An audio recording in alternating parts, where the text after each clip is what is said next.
It is a football day, baby.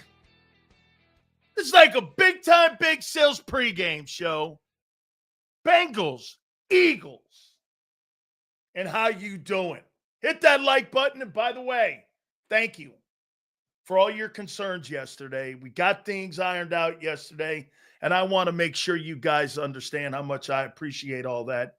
Thank you guys again. Fantastic stuff. You guys are just absolutely great, man. Got everything taken care of. Sills, you all good? Look at Crowley. Crowley gives me more shit than anybody in here, or asks as much. And you know what, man? Thank you, bro. It's all in good fun, isn't it? Absolutely. Hope everything is good with the families, Big Sills. Josh B., that is wonderful of you. Thank you very much for caring, man. Hey, see this? I love this guy. You may not think it. Let me remind you of something. If I fucking talk to you and I'm on your game and you're in my sight, that means you're somebody to me. So when I bring you up like Penn or Sue, my boy Penn, hey, Penn 79, I haven't seen you in here a long time. So I appreciate those words coming from you. Love you, Sills. I appreciate that. I'm ready. Are you, Sills? Hope all is well. Absolutely, Abe. You guys are great. It's all banners. See this?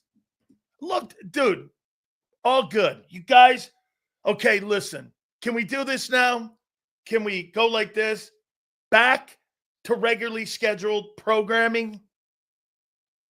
Can we do that? Thank you, Josh. Thank you, Joseph. I appreciate it. It is football. And here we go. Angelo Cataldi at 4:30 Eastern Time. Xander Kraus will join us. That'll be at, oh, by the way, we got another. Hey, Xander, I have somebody added to the list of Mike North on Friday. Are you ready? Mike Golick is going to join us at 5:30. So your Friday show will be this. It'll be Mike North and Mike Golick on Friday with Xander. How you doing? So we added Mike Golick to the scheduled programming of Friday to talk some birds and some National Football League. Sig, that's great. We appreciate that. Warning, Sills. His takes are comic, informative in his own. What's this? Warning, Sills. Warning, Sills' takes are comedic, informative in his own. Not JAKIB Sports. What is this, like a PSA? May include cuss words. If you're young, get permission. Don't take it too serious, and don't be a snowflake. Okay. Sills' takes are comedic. I like it. Comedic information in his own. Not JAKIB Sports. May include cuss words. If you're young, get permission to be here. I like it. All right. He's giving you like a disclaimer. Okay? I mean, it's a disclaimer like Pat McAfee. Exactly. Be warned when you come in here, because just like Prince knows you may get your fucking ass kicked. How you doing? What's up, everyone? I'm in a great mood, man. Football's here. And by the way, unlike John McMullen, I don't give a shit if it's exhibition football. You know what I love about it? It's competitive football. Now, I had a complaint yesterday, and I don't usually take complaints because I'm the most criticized man in sports talk radio. I am the most villainized man in the history of sports talk radio. By the way, those are all facts. Timu McAfee. It's actually funny. It's actually very funny, Twiz. Okay? But let me put it to you this way, Hoss. Big Sills was Big Sills before McAfee was even McAfee. I was doing this shit 20 years before McAfee and Dave Portnoy were doing this. Now they're starting to do my game. How you doing? Hey, welcome to the game. You're couple decades late. But guess what? You're welcome. I was doing this shit 20 years ago when people were telling me he's only entertaining. Well, shit, people want to be entertained. Okay?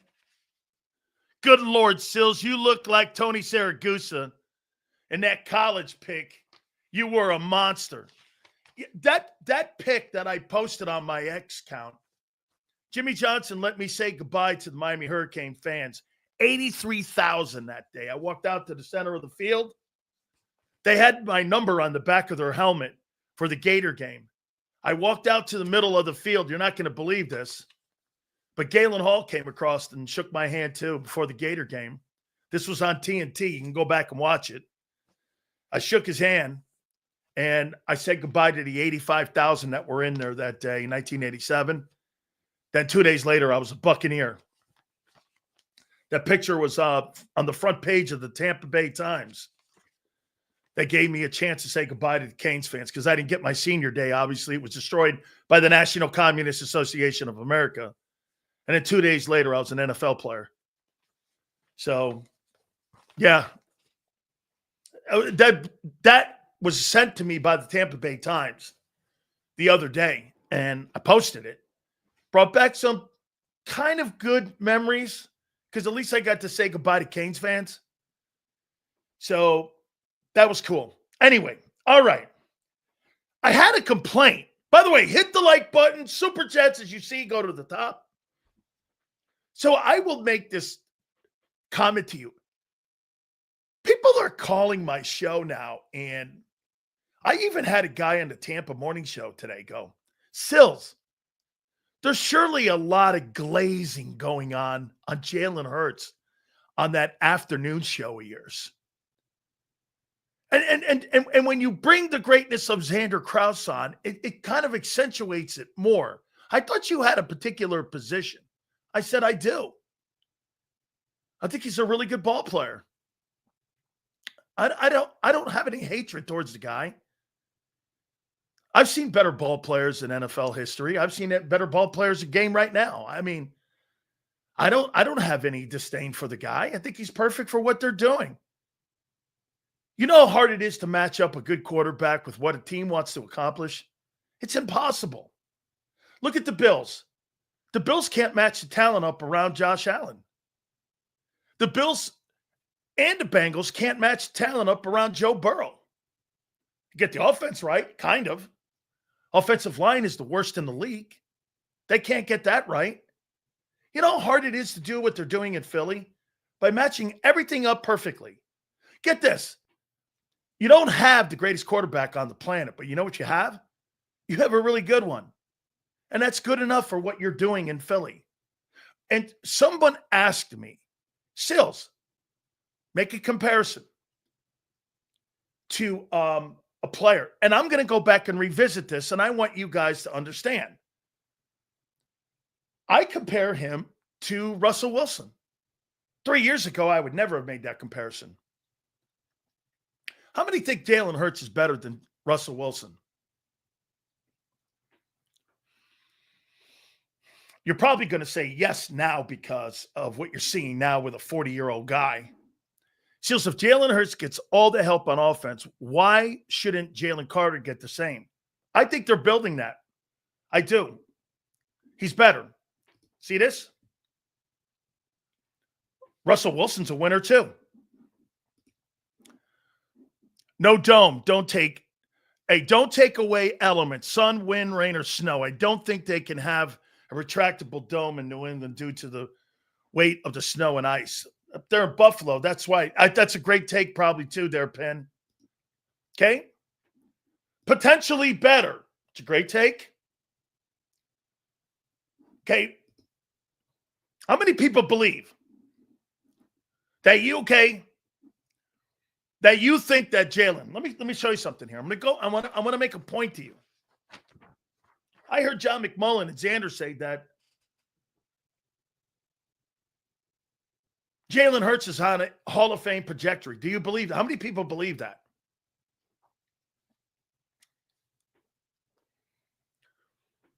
How many people believe that Jalen Hurts is on a Hall of Fame trajectory?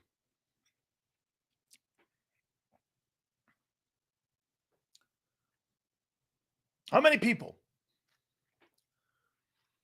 think that he's on a Hall of Fame trajectory? Okay, well, I'm not talking about if he wins another one. I'm talking about right now. I do, for sure. Yes, absolutely. Okay, well, let's do some comparisons. The 4 years starting in Philadelphia for Jalen Hurts since 2021 to 2024, and in the first 4 years of Russell Wilson. Russell Wilson went to 2 NFC championship games, by the way, back-to-back. Won one and lost one.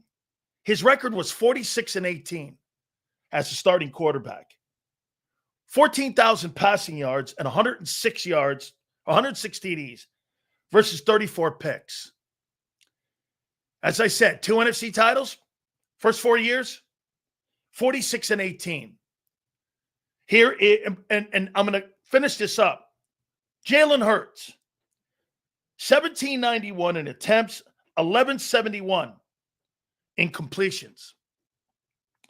Wilson, 1123 completions. Here's the numbers in passing yards. Pretty right down the line. 13,606. Wilson, 13,974. Jalen, 79 TD passes. Russell Wilson, 106. Thrown less picks, too, than Hurts.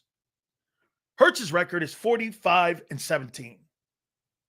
Wilson's record is 46-18. How many people think Russell Wilson's a Hall of Famer right now?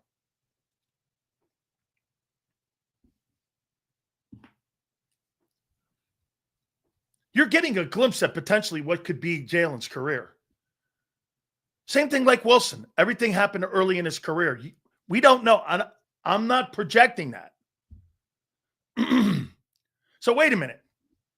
Russell Wilson has played better or as good as Jalen Hurts, and you guys say that he was a Hall of Famer.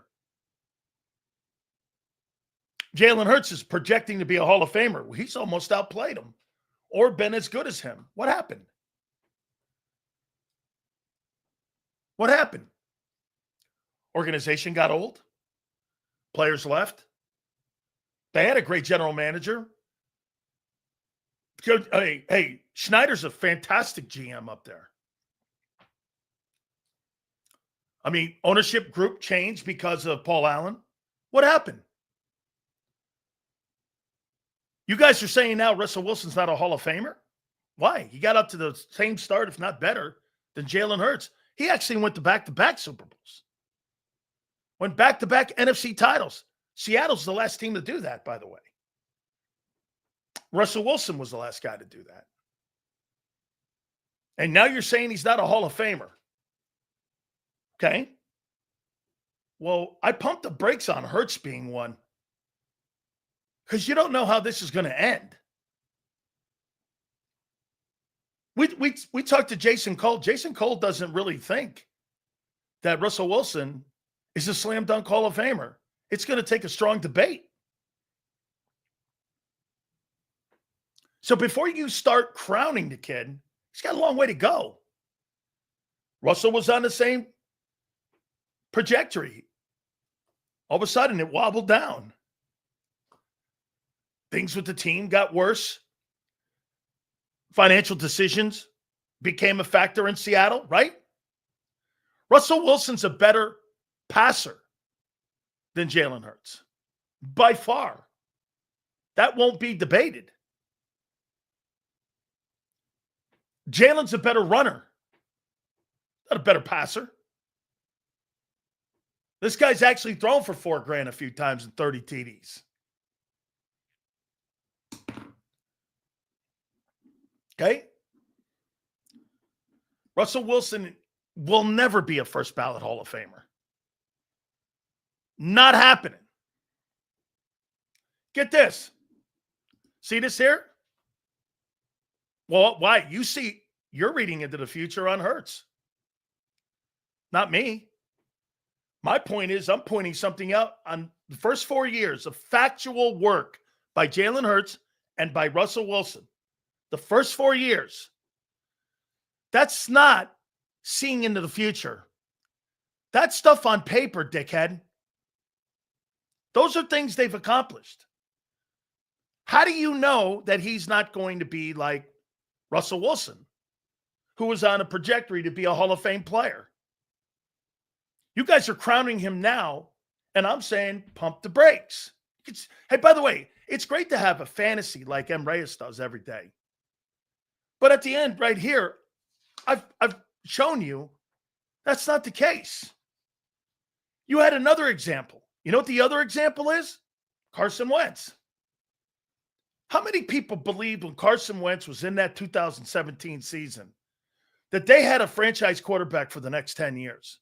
I know some of you will want to change the narrative now. Okay? I know some of you will want to change that, but you thought you had a franchise guy. What happened to him? Get this. Nobody thought that the guy who finished second in the MVP and went 11-2 and helped win security of the NFC home field advantage, nobody thought that. Another guy lying through his fucking teeth. Now, all of a sudden, see, people in Philly want to change history and narrative.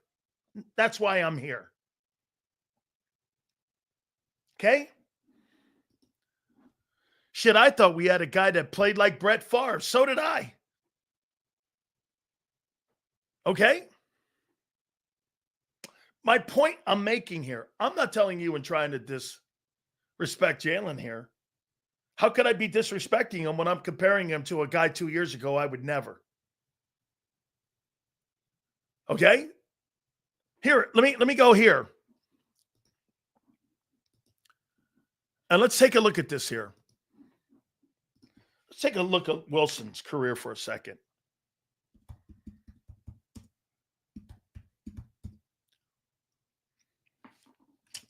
See what he's done here.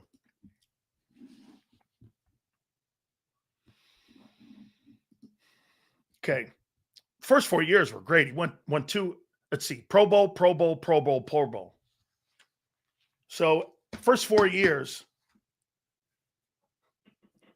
he was the offensive player of the year in the conversation in the top three of those 4 years, made the Pro Bowl. And get this, 1, 2, 3, 4, 5, 6, 7, 8, 9, 10. He made 10 Pro Bowls in 10 years. 10 Pro Bowls. You still think Jalen Hurts is better than that guy? 10 Pro Bowls Russell Wilson made. Really? That's quite a number. Russell is 17th all-time in passing yards and 12th in TD passes with 1 Super Bowl win. He can make it if he can jump into passing yards, but not first ballot. That's probably where he's going to land, Josh. He's probably going to get into the Pro Football Hall of Fame, probably on the second, third, or fourth ballot, something like that. Okay? What metric do you see that he's better than? Here, Wilson. How many times he throw for $4,000? 1, 2, 3, 4. 4 times. Threw for 30 TDs. 1, 2, 3, 4. 40 once. In 2020, he'll never throw for 40 touchdowns. Never. He'll never be the passer Russell Wilson was. Wilson's got 350 TD passes. Jalen Hurts has got like 79 in the 4 years starting. Come on, dog. Add it up. Add it up. Here's my point. Again, let's see what these next couple years hold out. Hey, there was a time when people thought Peyton Manning was better than Tom Brady, even with the Super Bowl wins. I was always like, never. Tom does more with less. That's how I look at a guy. Does he carry a football team with nobody's on his back and win Super Bowls? That's more impressive to me than anything. Maybe that's why I'm a little jaded. Is because when you watch a guy who has nobody's on the team and he takes those guys into a Super Bowl and those guys end up winning it, that's remarkable. Like I said yesterday, with all the talent on the offense and all the talent on the team, you you better be in the fucking conversation for the money you've spent and for the talent you have on the team. You better be in the top 4 teams. Hey, don't pat yourselves on the back for the obvious. Going out and executing it, I get. Okay? But I'm trying to bring some latitude here. Are you a really good team? Absolutely. Are you doing things right? Absolutely. Okay? Get this. What's that guy Willie here? Joe Montana didn't carry anyone. Hey, Willie, who was on that first Super Bowl team? Can you name him? Watch this. You want to see what an idiot looks like? Let's see if this guy has the conads to do it. Name me one player on that team, offensively. Name me one player. One player, Willie. Your name is Willie. Okay? Name me one player. One player on that first Super Bowl team. Dwight Clark. Great. Dwight Clark. All-Pro. Name me a fucking Hall of Famer on that player. Hurts is playing with 4 of them. Dwight Clark is not a Hall of Famer. And let me see if Dwight Clark that year made the All-Pro team before this guy Arthur starts fucking barking.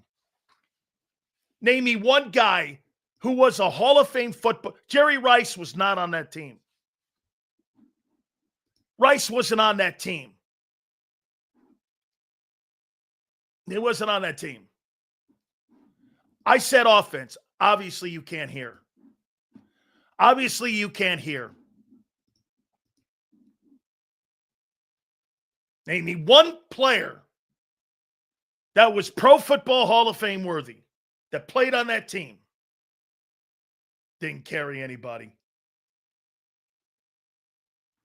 Okay? Montana carried that team and then elevated Rice's game. Absolutely. He didn't need first team All-Pros. Okay? He didn't. All right, let me move on here. My point with this was we got a long way to go yet before we're starting to talk about Hall of Fame. Long way to go. Jim Plunkett's got 2 Super Bowl rings. And let me put something else in your ear to put it into proper context too. Eli Manning will probably get to the Hall of Fame, but he ain't going this year either. Why? You're not voting him over Drew Brees, and they're not going to put 2 quarterbacks in the Hall of Fame. So he's going to wait another year. And that guy's a 2-time Super Bowl MVP. A 2-time Super Bowl MVP. Okay?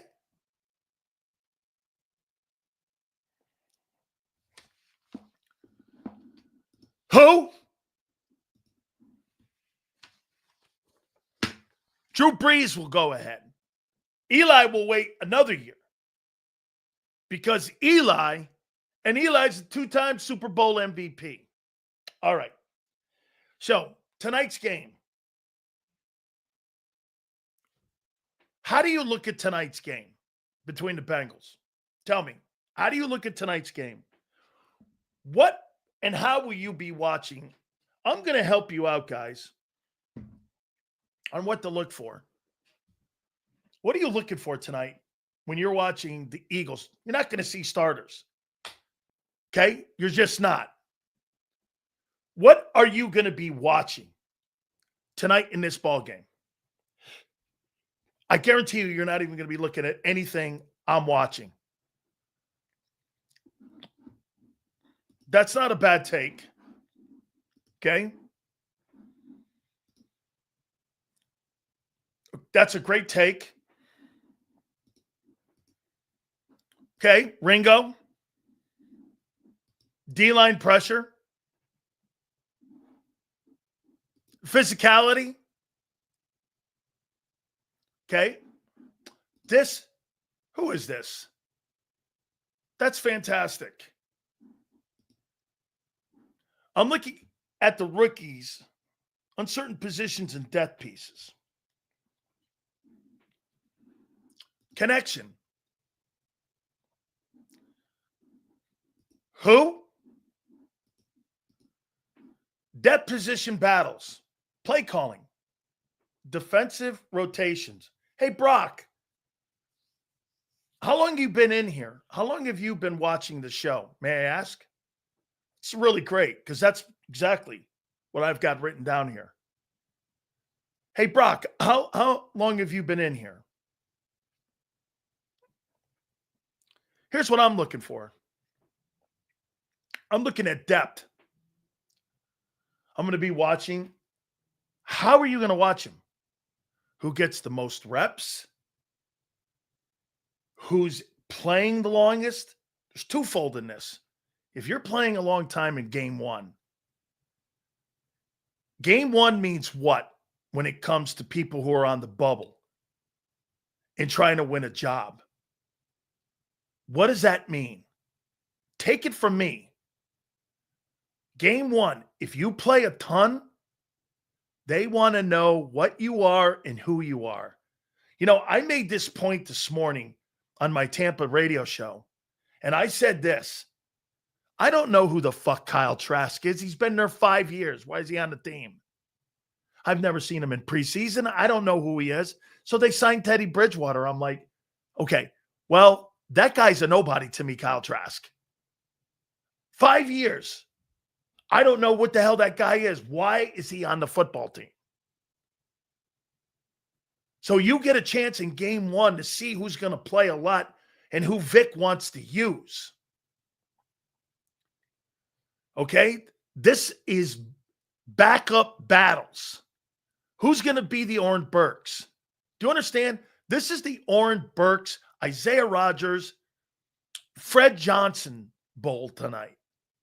Who becomes those important role players that you needed a year ago to become a Super Bowl champion?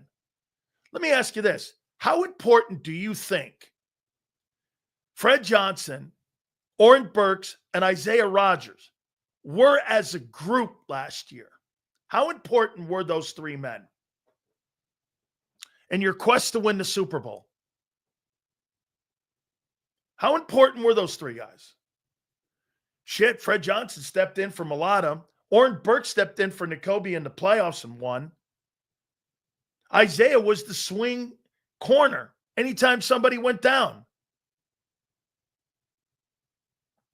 Right? Those guys were enormous in your quest to go and win. This is how guys win jobs. See, to the naked eye, guys, when you don't see big name guys and you don't see the frontline starters in, and you have talk show hosts talking about should the starters play or not, I already know. The fuck you talking about? I don't need to play Jordan Mailata, Lane Johnson. I know who they are. I'm not looking to get them banged up. I'll do the controlled practices for that shit, like next week against the Browns, when they get really great reps against Myles Garrett. I don't need those guys playing in a ball game. I'd like to see A.J. Dillon take some hits. I want to test A.J. Hey, the second closest thing I could do to A.J. Dillon is lay him on a cardboard box, get a sledgehammer, and hit his neck with it as many times as I can. Other than that, I need to put him in a ball game so that I can duplicate that and see if he could take the pounding. Yes, I hear the name Johnny Wilson. Johnny Wilson can get cut after today if this guy doesn't step up and play. Amos Smith, bro, what are you on the team for? Because how he drafted you? Yeah, no. Okay? I see somebody in here talking about Steen. Correct. The other offensive guards have been dog shit in practice. Steen's winning it by default. Do you understand that? Tyler Steen is winning that job by default. Not that he's performed great.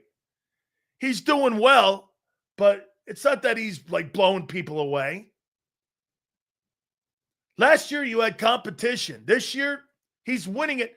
Matt Pryor sucks. That guy, Kenyon Green, can't keep his vittles down. And the rest of those guys are no one has stepped up. He's winning that position by default. Will that be a factor in a game? We'll see. Communication. What do I mean by communication? I want to see how they communicate on the sidelines.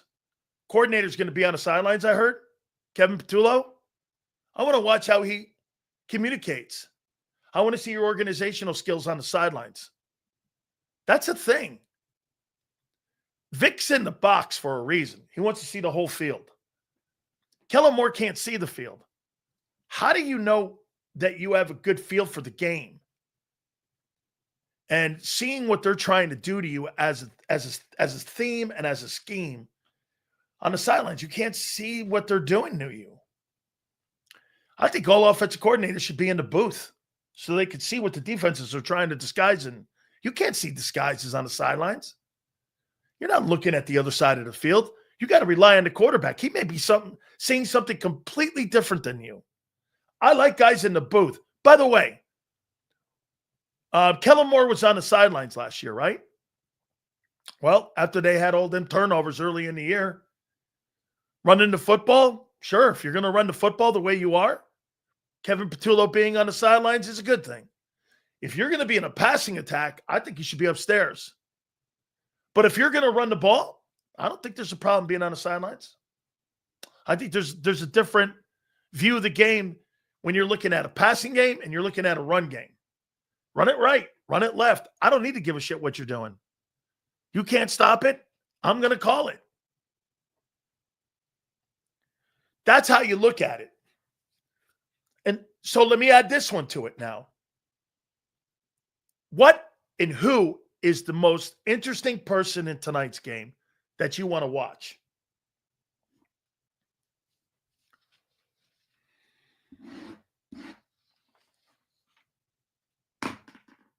Who's the most interesting person tonight you want to watch?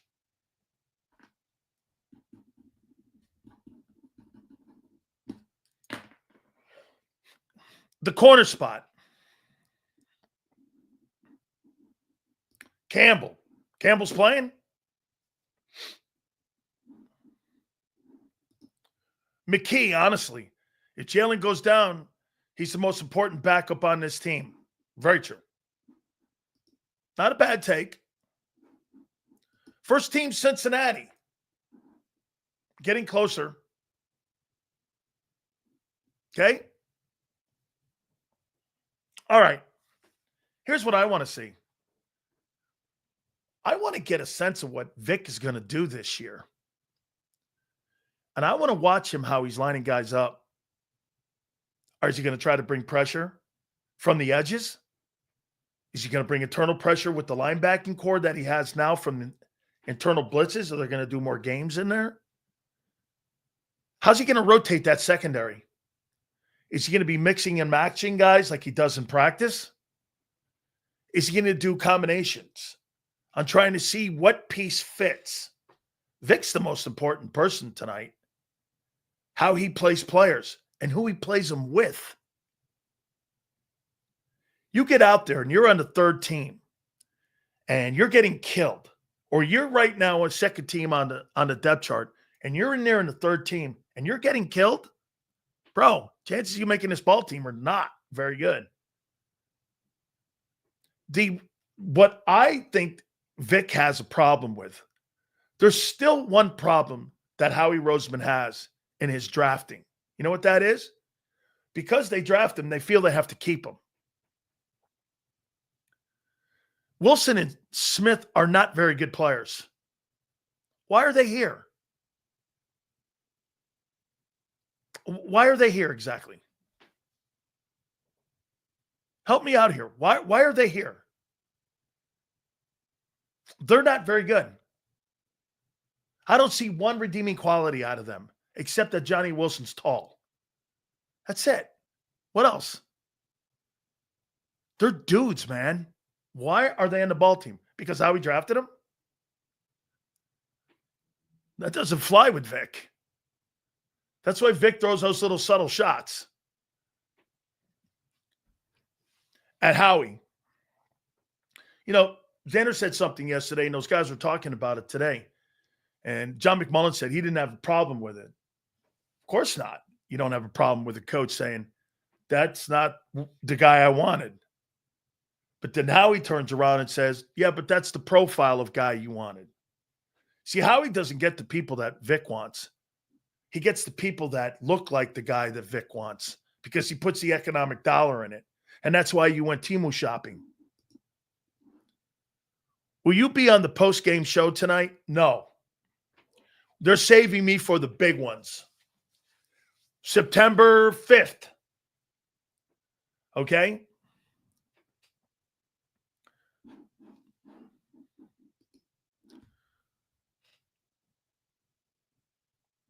Okay. Yeah, well, they're nobodies. We have great player development core. It's make or break. So let me ask you this. You think the development of Eli Ricks has been great or bad? Not Eli Ricks, excuse me. Do you think the development of Keely Ringo has been good or bad? What do you think? Do you believe the player development of Keely Ringo has been good?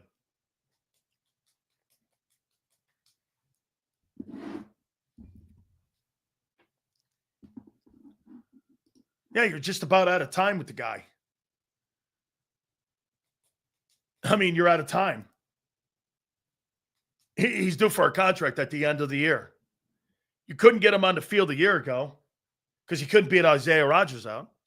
And now you're trying to tell us and trying to sell the point that you think that guy's a starting corner in this league. I told you from day one he's not. I think he's a good player, but I don't believe he's a starter. If Adoree Jackson beats that guy out, player development on that guy has been poor. So let me go to another one. How do you think the player development has been on Sidney Brown?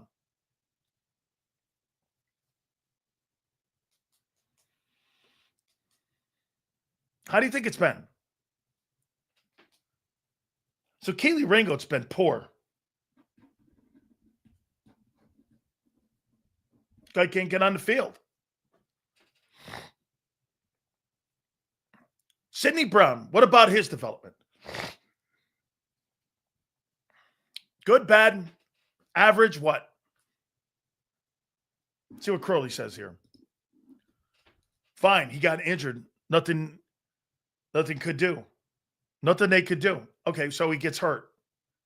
Okay? So he can't get on the field and he gets hurt. And they can't player development. Okay. So he gets hurt. Not a lot of playing time. Once again, availability is part of the whole evaluation. So he can't be developed because he's hurt, correct? I'm asking you guys this. All right? I'm asking you. Because I'll go down the list here.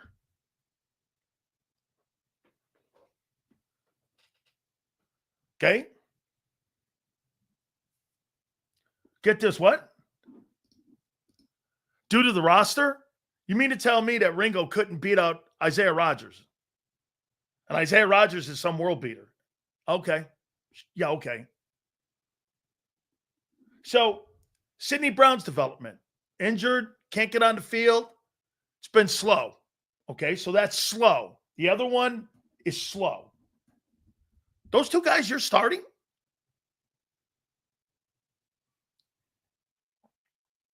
Really? Okay.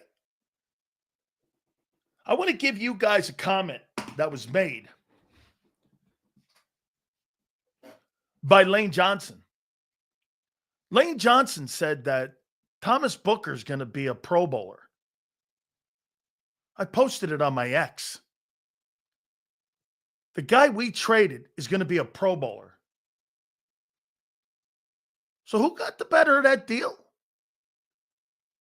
A Hall of Fame guy is telling you that Thomas Booker is going to be a Hall of Fame, a Pro Bowl football player.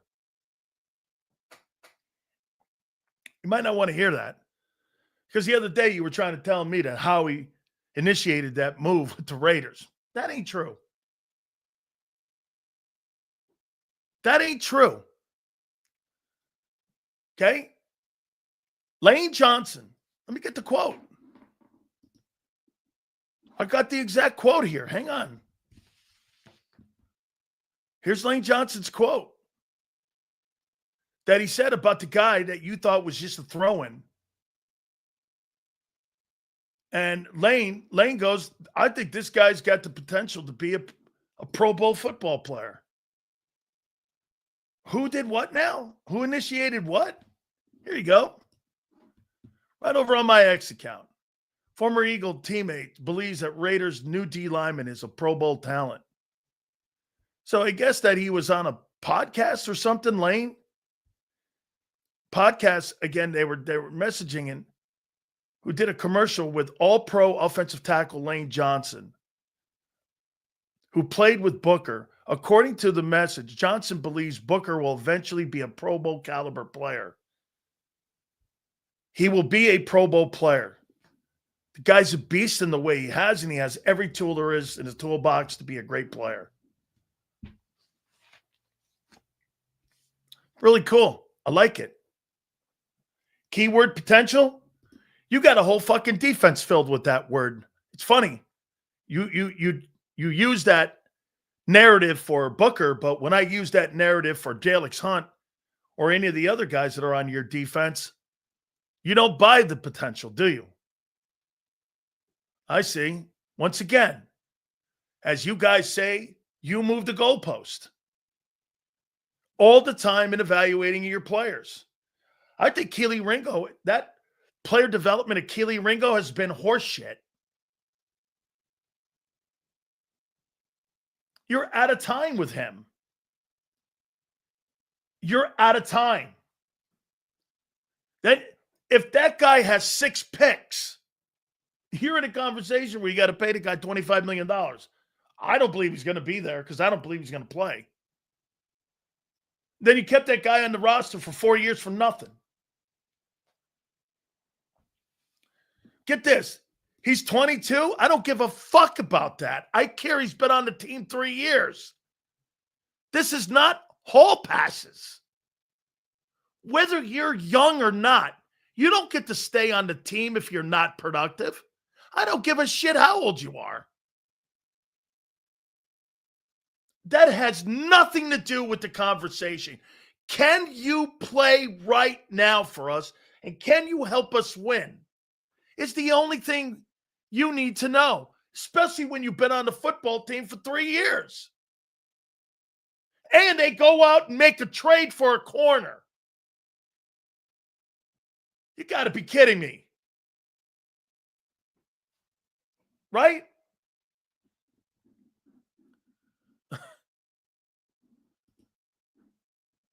Been doing it for 35 years, dude.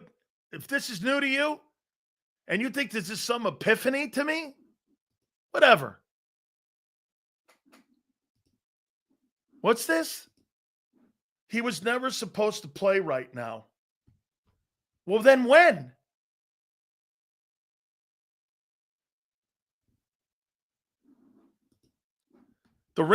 The Eagles did a bad job developing Ringo. I'm sorry, but no reps up to this point, and he's now getting ready to start his criminal. Correct. You gave him no game reps prior years. You never got him on the field. And now you're trying to put him in as a starter and force feeding that? Okay. That's why you made a trade for a corner. You know that that's not true. By the way, this guy Makuba, I sure hope he's tougher. Sills, what we can't see is how well the Ringo and Brown understand the scheme. The team might give them more time to see. Time? No, no, Bob. You don't give a potential Super Bowl team time. This is not wait and develop. You do that on the Jets. You don't do that on an Eagle team that has a window of winning a Super Bowl.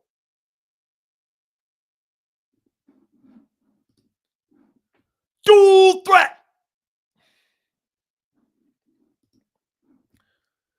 So did you change your opinion about him because he's on another team? I've always liked Thomas Booker. I never knew that they thought that highly of him as teammates. My opinion of him? No. My opinion hasn't changed. I thought he was a contributing player to the Eagles. I thought he had a really good career in Philly. He was part of some Super Bowl teams.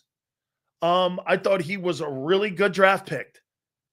And again, I thought they did a nice job developing that guy. Same with Milton Williams. Same with Moro Jomo. I thought they've done a nice job. Tracy Rocker and Clint Hurt have done a nice job in developing those type of players. Nothing's changed. If he turns out to be a Pro Bowl player, Lane would be right. I never said he would be a Pro Bowl player. So my opinion hasn't really changed at all. I never disliked him. As a matter of fact, the emergence of Gabe Hall has made him expendable.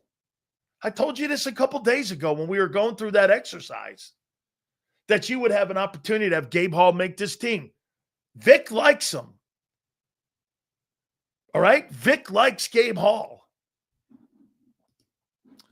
Rodgers was very solid last year. Let him walk means Howie and Vic have some level of comfort with Ringo stepping up. So much comfort they made a trade for a corner. Sounds good, right?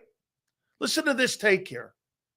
Rodgers was a very solid signing last year, actually 2 years ago, but letting him walk means Howie and Vic have some level of comfort with Ringo. Then why'd you make a trade for a corner?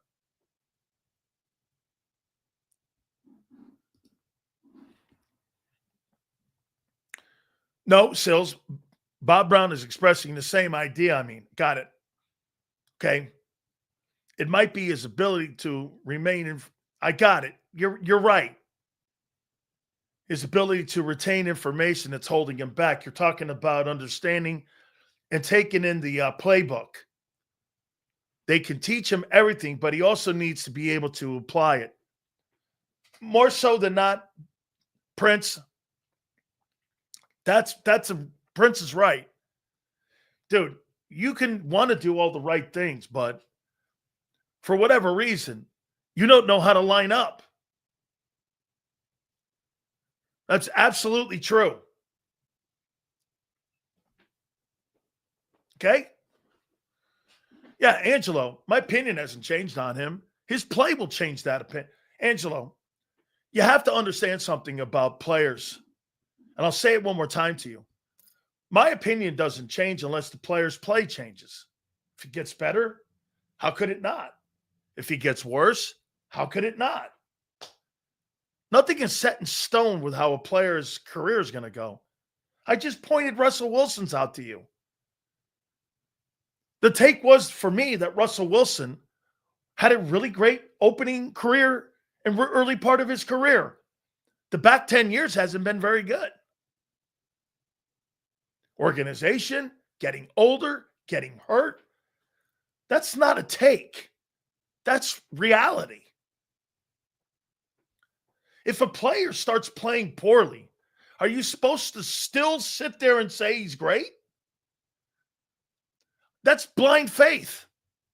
Well, he'll get better. Okay, well, wake me up when he does. I'm not a fortune teller. Did anyone stop and think that maybe they're not gunning for another Super Bowl this year and they want guys to just develop for 26 and 27? Hey, Jason, I appreciate the super. That is an awesome contribution, and thank you. But, Jason, I brought that up. You guys didn't want to hear that. All those topics that we brought up in the offseason, all of you shot it down. I said, don't you think they're focusing more on 26 and 27? No, they're going to roll it back. They're going to fucking repeat. And you're like, okay, well, name me one move they've made this year where you saw that they made a move to repeat. Externally bringing guys in. They lost more good players than they brought in. Jahad Campbell's a fine-looking prospect. But you lost good. Get this. Xander says this all the time about Milton Williams. Okay? And he's nobody. Okay, well, who'd you bring in that was going to be compatible to his talent? Ty Robinson? Or you're assuming that Mauro Jomo, who's been great in camp, who'd you bring in that's going to have the same production as Josh Sweat? Who'd you bring in for that? Curious. And don't say Campbell because he's going to play off linebacker. You didn't bring anybody in to do that. Who'd you bring in that's going to elevate more than what Gardner Johnson did at safety? Did you bring anyone in? You think Makuba? He can't get out of helmets and shorts. And then you got Slay. You just made a trade for a corner, which some of you believe that Howie initiated. Okay, well, if that's the case, it's an indictment on Keeley. Is it not? If those in here who believe that Howie Roseman initiated that move for that corner, that's an indictment on Ringo. You indicted your own player. Did you not?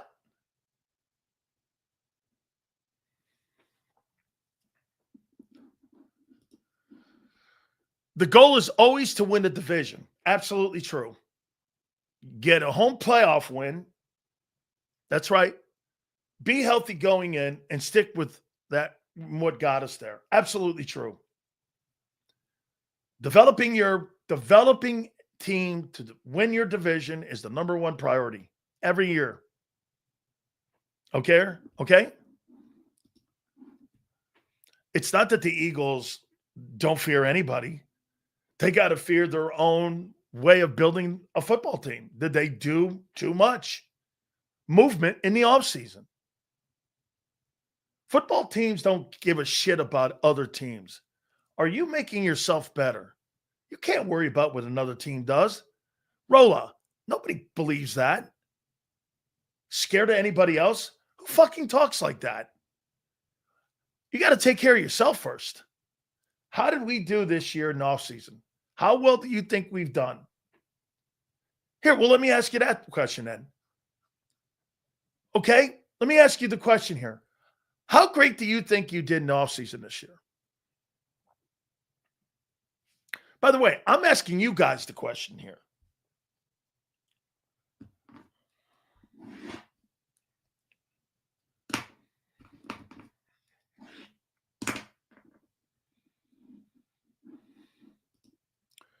They're more worried about keeping the core together. Jeff the Bone, thanks for the super dog. This roster looks good on paper. I don't think you have a safety and corner. And I think your edge rushers are very questionable. You guys love them, I know, but I don't see it yet. I want to see them set the edge. I haven't seen it yet. What about the 9 games? Okay. I saw Joshua Uche for 14 games be a force up in New England. He fell off the map. We'll see. Hey, 9 games don't make a career. I'm not down on it. Okay? I'm not. I want to see it.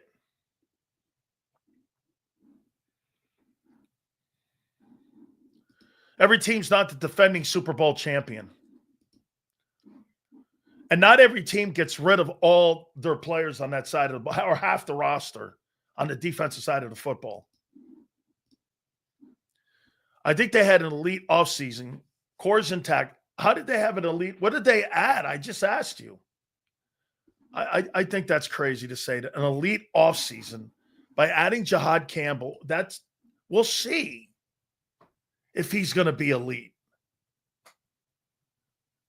We're talking about, again, I value Vic's practices.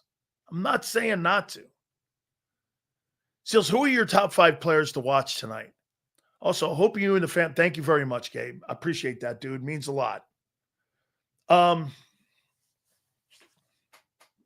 want to see some of the backup offensive linemen. I want to see these guys. I want to see what they're going to do tonight it's more positional, Gabe. I want to see what they're going to do in the O-line, what that rotation is going to look like. who the backups are going to be. Is Kendall going to be the backup center in case you had to do what you did a year ago by moving Landon over when Jurgens got hurt? Who's going to be the depth piece at right guard? And then who's going to be your swing tackle? That was Fred Johnson a year ago. I'm going to be looking at that. I'm going to be looking how they play the corner and safety rotation. And I'm going to be looking at Munden. What kind of reps is he going to get? Is he going to get quality reps? You know, here's what you're going to get here. The people they want to see are going to be in those first 3 series. Why? Because Burrow's playing. You can't get better quality reps than that. You will be tested. Your knowledge and your game will be tested by Burrow. All right? Burrow will test you.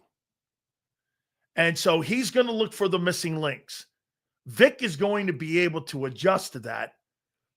And they're going to be able to look and see, okay, where did he attack? He went after safety corner. Or maybe he went after linebackers. Maybe he went down to check down and screens. How are they going to attack Vic's scheme? Remember this.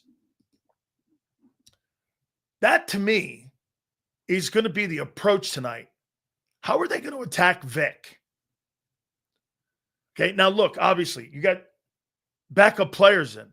But this is going to be more about going after Vic tonight and how that offensive coordinator, and then on the other side, too, Al Golden, going after Kevin Patullo. So it's more about the coordinators tonight on both sides of the football. I'm watching special teams. We haven't had a return for a TD since Sproles. Also looking at D-line. That's why I wanted to drop Cooper DeJean back there in punt return. You've not been very good at it. Okay? They're not going to show Dick in preseason. Aaron Rodgers said today that preseason is not real football because all they play is basic defense. Well, that's a starter talking and a Hall of Famer talking. I'm talking about depth pieces. If you're talking about starting football players and playing Aaron Rodgers in a game, I don't need to see Aaron Rodgers in a game. For him, he would have that mentality. He doesn't want to play against guys in a game that he'll never see in his life. That's normal. But when you're guys at the bottom of the roster, and this is why Aaron Rodgers is a shitty teammate. Right here is a perfect example of why Aaron Rodgers is a shit bag teammate. Because he'll need those guys at the back end of his roster like Hurts did. Oren Burks, Isaiah Rodgers, Fred Johnson. Aaron Rodgers looks at those guys as dog shit. And that's why he's a piece of shit teammate. And always will be. And that's why his teammates hate him. Thanks, Slager. You opened up right there an opportunity for everyone to see exactly what that is. Hurts is a great teammate. This guy's not. Slager's right. Aaron Rodgers is a piece of shit teammate. Why would he care about anyone trying to make a team? He may need that guy later on. It may just be a 13 wide receiver that makes the team. It's funny. Tom Brady never looked at preseason as not real football. He played in it. Brady played in almost all preseason games. Aaron Rodgers doesn't want to do it because he doesn't want to play against lesser players and have lesser teammates on the field with him. That's all you need to know. You're right, Slager. Now you know why he sucks. They did enough to potentially maintain being a Super Bowl contender. Now after just winning one, while also financially getting set up for to remain one for years. Yes, I agree. Prince, last season, who was Bond, correct? Devin White and Burks. Who will replace Reddick? Who is Isaiah Rodgers? Slay is old. And those guys are rookies from small colleges. We had more questions last season. Yeah, I think you got lesser talent this year. You don't have anybody in the room of Reddick. Who replaced Reddick in his sacks? Who replaced 30 sacks last year? I must have missed that. The guy had 30 sacks in 2 years. Who replaced him? You think he sucked? One of the years, could have been an argument that he was the defensive player of the year. You're making Reddick sound like he was just a dude. Get this. You know how you guys say this all the time about 2023? You know, everyone says we had a bad year. We won 11 games. Well, everyone says Reddick played bad. He had 11 sacks. You're making that guy sound like he sucks. And I can tell you this. He's rolling in Tampa again. He looks like Reddick of 2 years ago. That's a fact. Nobody can stop him right now in camp. He is a possessed dude. I think that guy's getting 15, 16 sacks this year. Make a prediction. I think he's getting 15 sacks. By the way, it's not like he can't because he has. Seals, there's a chance. Why would you be scared? I get this. Like John Gruden said the other day, they ran the Bucks ran the Eagles off the field. What are you talking about? They ran you off the field. Did they not? Pick the last 2 games. Reddick getting, yeah, I think he's going to get high. I think he's going to be between 12 and 15. I do. Sills, what is this guy talking about? Reddick had double-digit sacks every year he was here. He did have double-digit sacks. He had 15 and 11. What are you talking about? Did you not know that? He had 27 sacks, and in the playoffs, he had 30. In the 2 years he was here. The fuck are you talking about? Yeah, I'm sure the empty sacks at times when he decapitated fucking Purdy and was the sole figure in that game, the most valuable player in that NFC title game. Okay, yeah, that's called 27. And if you count the playoffs, it's 30. Yeah, 30 in 2 years. He averaged 15 sacks in Philly. What are you talking about? Thank you, brother. Thank you. Knees? Sills, there's a chance that Howie might have fallen victim to his previous successes. No, I don't think so, Bob. I think he's just got to be calculated. Okay, every move can't work out. Correct. Hitting on Becton, Burks, Rodgers, and don't forget Barkley might have Howie believing he'll hit again. I'm not telling you he's not going to hit again. He's most likely going to. Look, I think they do a great job at evaluating talent. Guys, do me a favor. Please hit the like button. I'm not telling you. Okay? Let's see here.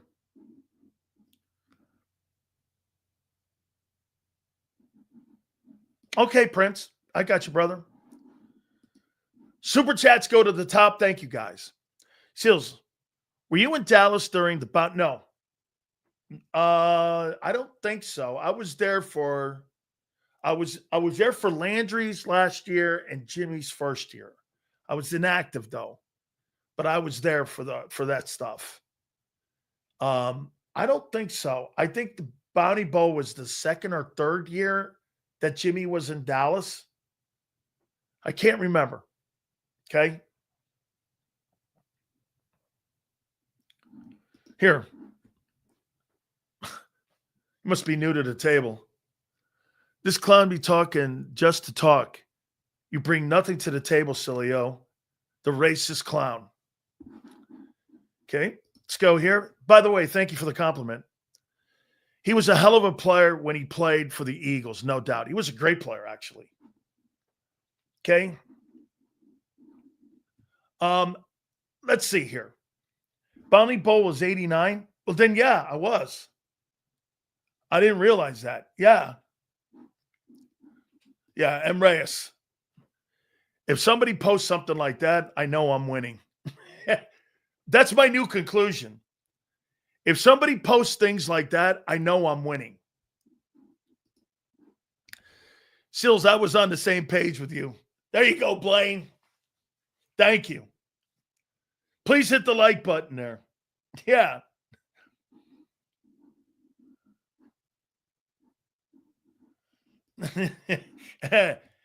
Some can't handle. You know what? Again, it must be the words that I use that aggravate people. The words. I like the way I do it too. This offseason, we need to address two key positions, corner safety, and the fans are crying. Hey, Prince, safety and corner. I don't think you need to address edge in the offseason. Let's see. Sills, thanks for keeping the offseason interesting with your takes. Interesting to see how everyone recovered from their injuries and surgeries this summer. Oh, absolutely. I'm going to be interested to see how Nolan Smith plays. Dude, that's a great take. Let's do this. Let's go down here. Let me get the depth chart up. I get a depth chart every morning from Clint. So let me go here and get this depth chart, bring it up. Now, Vic dicks around with this a lot. Damn, they still got Uche in there as a starter. Okay. So here, let me see anybody on offense that I want to take a look at. Here, yeah, Barkley. I want to see if Barkley can handle another year of 400 carries. You're out of your minds if you think they're going to back up on the carries. Why would they? It's a formula to win the Super Bowl. If he has to go 400 more carries, he'll go 400 more carries. How is that going to work in holding it up? Okay? That's a question mark. I'd love a college football segment. Let's get into the season. Cameron will do that. All right? We'll get there. Seals, could DeJean be moved to safety? I think he's going to land there. I said that on draft day. He ain't playing corner here. And that's playing out like that. He ain't playing corner here. Get this. He was never going to play corner here. All of you guys kept saying corner. They drafted him as a corner. He was never going to play safety. I said that on draft day. He'll never play corner here. Okay? He'll never play corner here. He may play in some situations, maybe a little, because Vic wants to do disguise coverages. Maybe that way, but he ain't going to play corner here. No way. They would have moved him there. Or they would have played him more there. Last year, let me ask you this. If they thought so highly of Cooper DeJean, they thought more of Isaiah Rodgers to put him in for Slay instead of moving Cooper over? Is that right? Okay. It was a rookie. I get it. A.J. Brown. My question with A.J. Brown this year will be, is he still going to be a good teammate? Which I think he's working at it. Actually, A.J.'s become and has played himself into a position where I think the organization likes him more and more every year. I think it's kind of hard to like these wide receivers. Did you guys see the one thing coming out of Miami yesterday about Tyreek Hill? You know what the story was? Tyreek Hill's on the charter to Chicago. You know what my question was to that? What's the story here? He's on the charter to Chicago. Is a story? Really? He is such a bad teammate that they weren't sure he was going to be on the charter? Or he wanted to be? Or his teammates wanted him to be? No wonder Kansas City hated him and wanted to move off him. Tyreek Hill is Antonio Brown 2.0. I see the same dude. Face down, ass up, getting arrested, accused of beating kids. bullshit that he had going on in Kansas City, refusing to play with his teammates at the end of the year against the Jets. It's the same shit. AJ doesn't go there. You know why? He cares about his brand. He cares about how people perceive him. You see what he said today about his batting rating? He wasn't very happy about that Madden rating. He was like this, 93. Are you crazy? Yeah, okay. Let me see the intangibles. He's going over that. He thought it was a little bit of a cap on him. The guy cares. He cares, man. Tyreek Hill. Guy's a loser. It's another piece of shit teammate. Doesn't see anything but himself. Well, welcome to the NFL wide receiving corps. That's why people move off these guys. Still, stop lying on draft day. You said he was just a guy from Iowa. I got the clip. I did say that. That's why I said he'll never play corner. Thank you, Big Marshall. That's exactly why I said he'll never play corner. He's right. He's a dude from Iowa that will never play corner. Right. I stand by that. And for the record, so did every other NFL team. They didn't see him as a first-round pick. He's played himself, and he was underdrafted. Some guys get underdrafted, dude. You probably think your boy Jalen's underdrafted, no? Okay? I did say that. Yes, I did. After watching him play, he is better. Thank you. Yeah. Okay. No problem with any of that. Okay. Thank you. Here. Devontae Smith. Man, I don't really need to see anything about Devontae Smith. I know who he is. I know what he's going to do. I know he's going to show up. Get this. No. There's no such thing as flip-flopping on a football player. There's no such thing. He either plays good or bad. Those takes are not in cement. You flip-flopped on Hurts. How many times do I have to go over this with you? The Patriots flip-flopped on Joshua Uche, did they not? Had a 10-sack guy, they cut him. Did they not flip-flop on him? The Eagles flip-flopped on Wentz, drafted him, gave him an all-time contract, and then traded him. Did they not? Marshall, you're not going to change anything I said. You said both of these guys, I didn't use the word trash. I said that the kid came from Toledo, and I thought the kid Arnold, who made fourth, he finished fourth in the Rookie of the Year voting. I'm not wrong there either. I don't know what you're talking about. I would have taken the guy from the SEC like most players and most of the time your GM does anyway. I have no problem with that. I never used the word trash. I said I didn't know. You have never heard me fucking say ever anything about a draft choice in the first year of being drafted, calling them trash. The only time you've ever heard me say anything is this.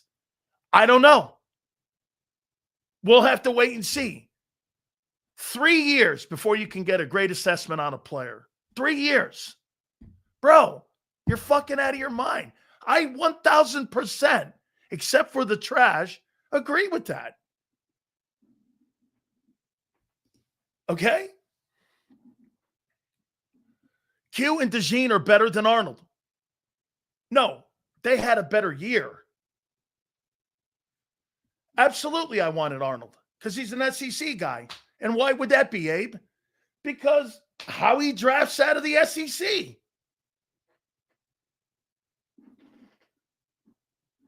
Of course he is. I mean, by the way, he helped his team win 15 ball games. Couldn't have been that bad.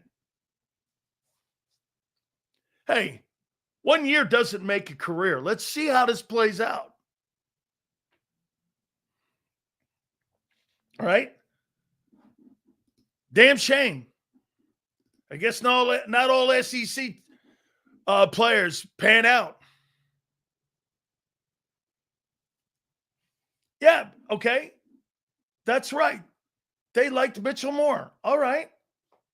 Arnold's a starting corner for the Detroit Lions on a 15-win football team that won the North. I don't know. Not too awful. I'm good with that. Okay, I'm good with that. And by the way, he's a man corner. He's not a zone. They don't play zone in Detroit. He's a man corner. He's got a tougher job than what Q does. Those are facts. Tougher to play man than zone. You're out of your fucking minds. Great, dude. Congratulations. Play it on my A, then put it on my X account. Dan Sileo show. Go post it. Golf's a stiff. Well, they just gave him $53 million. If Arnold or Mitchell wasn't there at 22, it was going to be DeJean. Absolutely not true. Because if you heard Vic say, the guy that they were really targeting was Jared Verse. And he said that a year ago. Okay? They wanted Verse. That's who Vic said, you can't get them all. And that's how they landed on Mitchell. Thank you very much. No shit, he wasn't there. I just said that.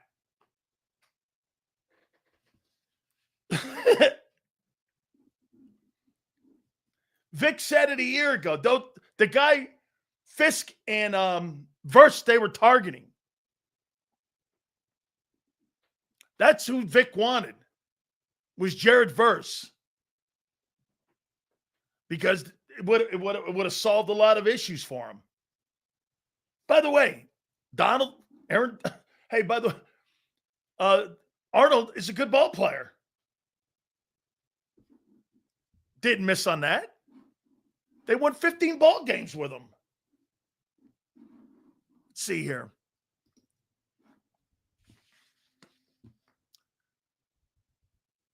How many people believe Goddard's going to have a good year?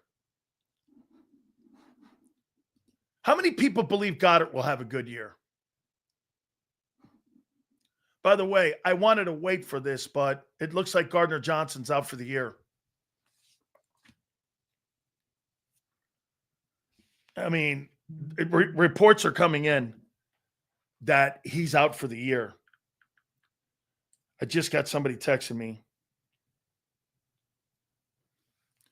Okay?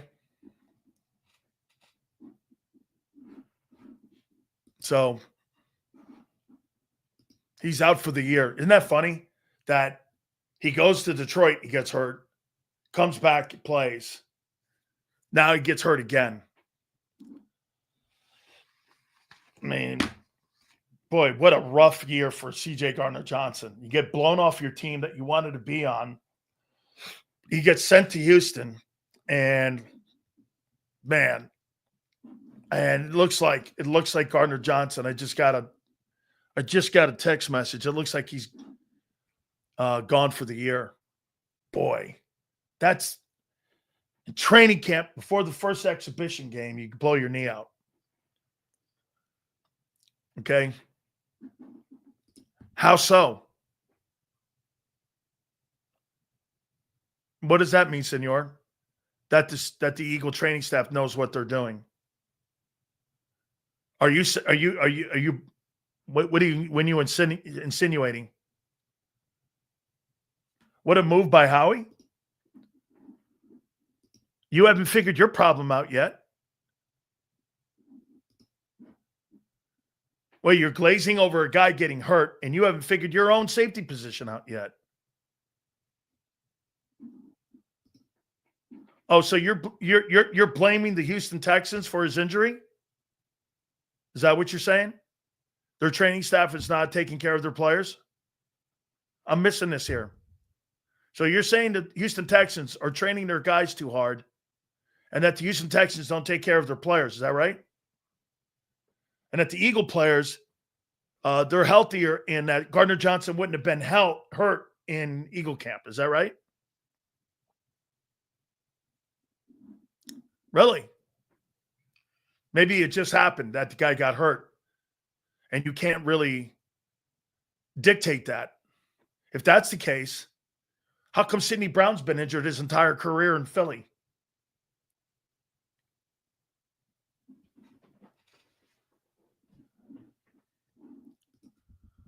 Not blaming them, just saying Eagle players are normally healthy compared to other teams. They are.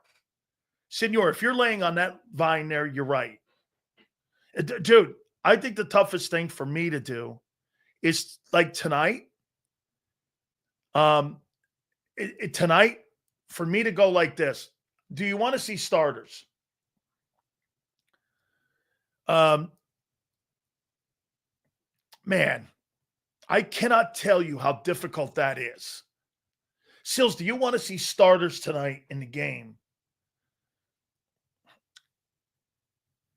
No. So what did I write down? I wrote this down. Do you agree with this take that the Eagles would rather have health than readiness for the first 3 games of the year? Do you agree with that take? They'd rather have health than readiness. And health wins Super Bowls. Okay? So this guy says absolutely not. So you want to play your starters then? Health is wealth. That guy's a shitty and stupid take. You're right. That guy's a dumbass. War of attrition. Random question since you played. Do you think the injuries that occur with turf versus grass is real? Yes. Is there any coincidence or any credence to that in your opinion? I'll put this in here to you too, Eagle Podcast. I think this new synthetic turf, it gives more lower extremity injuries than the grass. That old shit was terrible, but this stuff here is causing a lot of lower extremity injuries. I've talked to John Lynch about this. I think this new synthetic turf creates a lot of leg injuries, calf injuries, ankles, some knee, high ankle sprains. I think you see a lot of that. And do this with the lack of preparation with the amount of training camp and the amount of full contact practices you have, your body's not ready. Turf toe? Yeah, but again, that's the turf that you're playing on. Okay? Absolutely. Well, see, here's Kim's right. Last year, the Detroit Lions were one of the teams. Shin splints, yes. Yes, Hilton. Shin splints for sure. Worst injury you can have sometimes. Man, I used to get those all the time, especially if I was wearing new cleats. Okay? Terrible. Last year, the Lions were one of the football teams that were fined for extracurricular activities and practice and going hard and playing people. And absolutely. I mean, I say this to you. I think the Eagles look at readiness and go, our guys, we're going to get ready in training camp by those controlled practices and by the way we practice and our practice habits. That's their conditioning for camp. That's their preseason. Okay? Seals, did you have to play on the Raiders baseball field? I never played at the Oakland Coliseum. I played the Raiders when they were at the Los Angeles Coliseum. I played the 49ers in the dirt. I played the Eagles on their baseball field, the Vet. I played the Cardinals back at Busch Stadium in St. Louis when they had a baseball field. I played in San Diego where the Padres played at Jack Murphy on a baseball field. I'm trying to think anywhere else. Oh, yeah, Green Bay used to play in Milwaukee too, where they played with the Brewers. I played there. I played in Cincinnati when they played at Riverfront on a baseball field.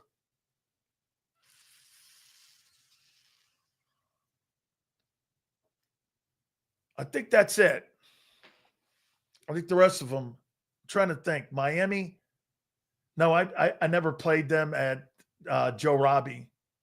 Marlins played there a little bit, but I never played Miami down there. No, I never played in Wrigley Field. That's a little bit before my time.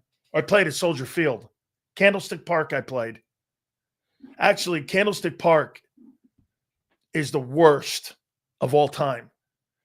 And what would happen is it would be the coldest sunny day you've ever been in. And that stadium was built right there on the bay, and it would come howling. And then that fog would come in, and then it would make the dirt mud, and you're playing in mud in the middle of the field. And the 49ers were the best team in football. And the 49ers, Randy Cross used to say it to you guys, keep them in the mud. Keep them in the mud. Yep. I played against Randy. Turner Field in Atlanta, I did that. Yep. I played in Atlanta on a baseball field. Absolutely. I don't believe. No, there wasn't the Houston Astros. I did. I did play there. I played at the Astrodome. I played the Oilers at the Astrodome. I sure did. Yes. I sure did. And that old AstroTurf was terrible. The stuff right now, again, I don't know how we got on this, but yeah. I think that's Father Time starting to climb up there on that dude. I do. Hot. Yale. Hot, humid. Hot and humid. You know that new stadium? They still got the Astrodome up. I went to the Super Bowl years ago. I don't know. What was it, 7 years ago? I went to the Super Bowl that was in Houston. And that new stadium, then it was called Reliant. And the Astrodome was right next to it. You could put the Astrodome inside of Reliant. That's how big Reliant is now. I mean, it's double the size of the Astrodome. All these domes. I played at stadiums that are knocked down too. Orange Bowl, Tampa Stadium. 49ers, that's knocked down. That place, the Vet is knocked down. I played the Redskins at RFK. The Silverdome, I played there. Yep, that thing's knocked down. Riverfront's knocked down. Three Rivers is knocked down. I played at all these places, collegiately and pro. So the Qualcomm's knocked down. That's right. Old Meadowlands, played there, knocked down. I played a bowl game there, Paul. I played the Kickoff Classic. I played Auburn there. Dude, Franklin Field's not knocked down, but it's awesome. One of my favorite stadiums in the New England. I love Franklin Field. I can't tell you how many times I've been to Franklin Field because of track and field. When I was throwing a shot, just a great, legendary place. Holy shit. Is that a great place? Yes. So it seems like everyone we are playing in the first 4 weeks have critical injuries or key guys who will miss that. That's right. What's your thoughts on that? Absolutely true. There, let's take a look at that. Second base was elevated. And if you didn't know that, you'd blow your knee up by kicking the elevated second base. Second base, and they used to have a rip, like a tear, in the middle of the AstroTurf. When football played, I mean, terrible turf. Hey, so Slater got injured by the Charger guy? Whew. Okay, so Cowboys? Chiefs? Rams? And Bucks. I don't know if Parsons will be there, nor does Jerry Jones. Okay? The Chiefs, what's their issues? Old. Rams, Stafford's hurt. I think they're going to be better on defense. And the Bucks, they don't have Chris Godwin and Tristan Wirfs. So, to your point, yeah. What are the Eagle problems? They've got to figure out who's who still on defense. You got to figure out who's who. Right now, August 7th, you do not have a corner or safety right now. Yeah, I told you Rashid Rice would. I told you they were not expecting him to play. I knew he wouldn't play for that Chiefs game. Okay, so he's out, but he's not a real threat. Those wide receivers in Kansas City are not that great. Who was the guy that blew both of his knees out at the vet for the Chicago Bears? I think it was 93. Who was that guy?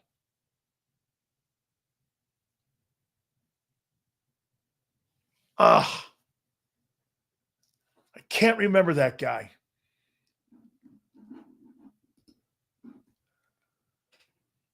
Miami beats Auburn 20-18. That was Bo Jackson, too. Hurricanes Eddie Brown with a monster game. He's one of my favorite players.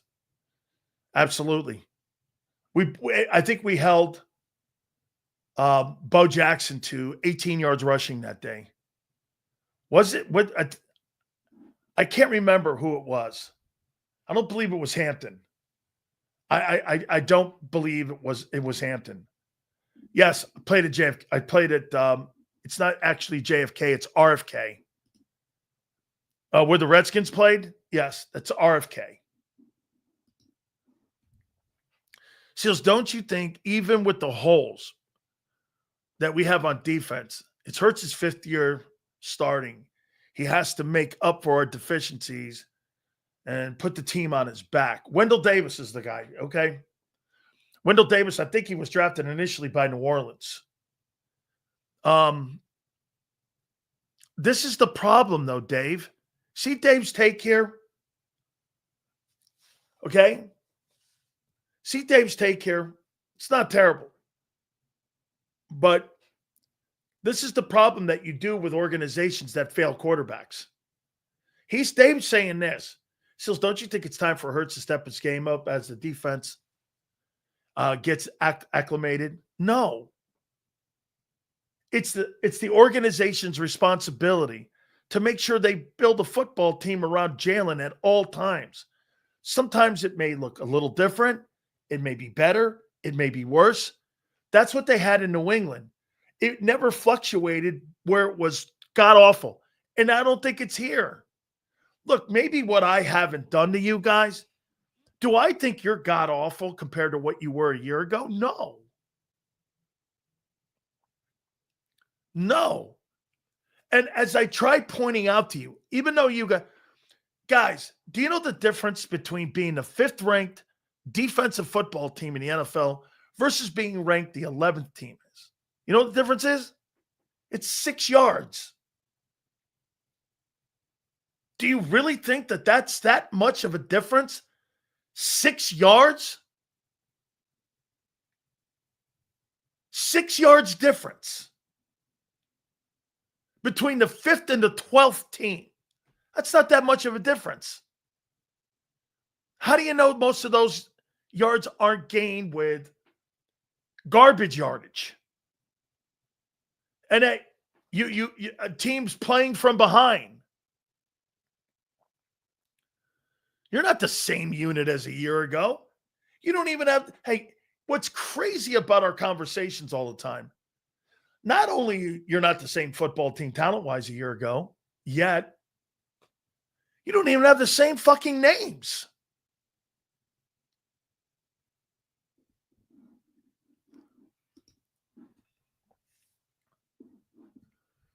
So, see this here? Same as last year. This guy's telling you that Keely Ringo will be as good as Slay and that Andrew Makuba will be as good as Gardner Johnson and that Morrow will play as good as Milton and Jalix Hunt will play as good as Josh and that Trotter will be as good as Burks. Let's see who else. Sidney will be a good swing. Guys, you got a lot of work to do. We'll see.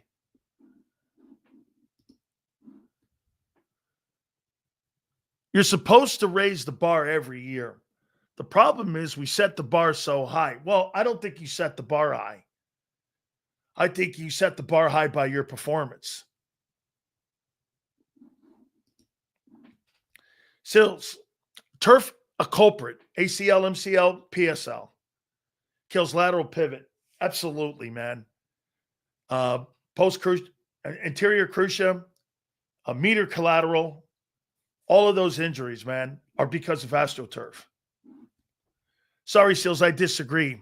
You can blame on the organization only so much. You paid over $50 million to make up for some of the holes on the team. No excuses for Hurts. Listen, what do you mean? I don't think he's ever asked for any. I don't think we're talking about excuses for him. I don't think he makes excuses. The organization has done a spectacular job at building that roster. I'm not sure what you guys are talking about. Sills, if this team is top 3 in rushing offense, and they should be, and I agree, and top 3 in run defense, wow. Well, not crazy. You think they should be in the top 3? They weren't last year, but they'll be better this year with losing Sweat and Milton. You think they'll be better? The issues are in the secondary. I agree. Sills, is it true that the only organization that held in high regards are the Eagles, Niners, and Chiefs? Baltimore, Rams, Chiefs. Here. Eagles, Rams, Baltimore, Niners, KC, Green Bay, Seattle. See down here when he says Lions? That's brand new. But, okay, last 3 years, that's brand new. Guys, I appreciate all the supers today. Sills, this Campbell kid is going to be a special. He's going to be special to watch. Listen, I agree. But let's see it. How does he and how will Vic use? That's why I said, we're going to go over this with Xander here in a second. Okay? That's what I said, folks, about, for me, what I'm looking for. There's a way to watch this game tonight and have some decent fun watching this game. If Hurts is 23 Hurts with Barkley and a top 10 to 15 instead of 31st, we're Super Bowl contenders. I think people underrate the 2023 Hurts. He was ranked 6th in quarterbacking in 23. Dude, the guy had 20 turnovers. He had 15 picks, and he fumbled the ball. Okay, you're starting to talk to me like Kirk Cousins stuff or Dak Prescott shit here. Actually, you can make an argument How about this? I'll disagree with John on one thing here. John thinks he had a good 23, and he doesn't think he had a good 24. I'd rather take the 24 year with the 5 picks than with all the other numbers that he had, because it resulted in what? Team football.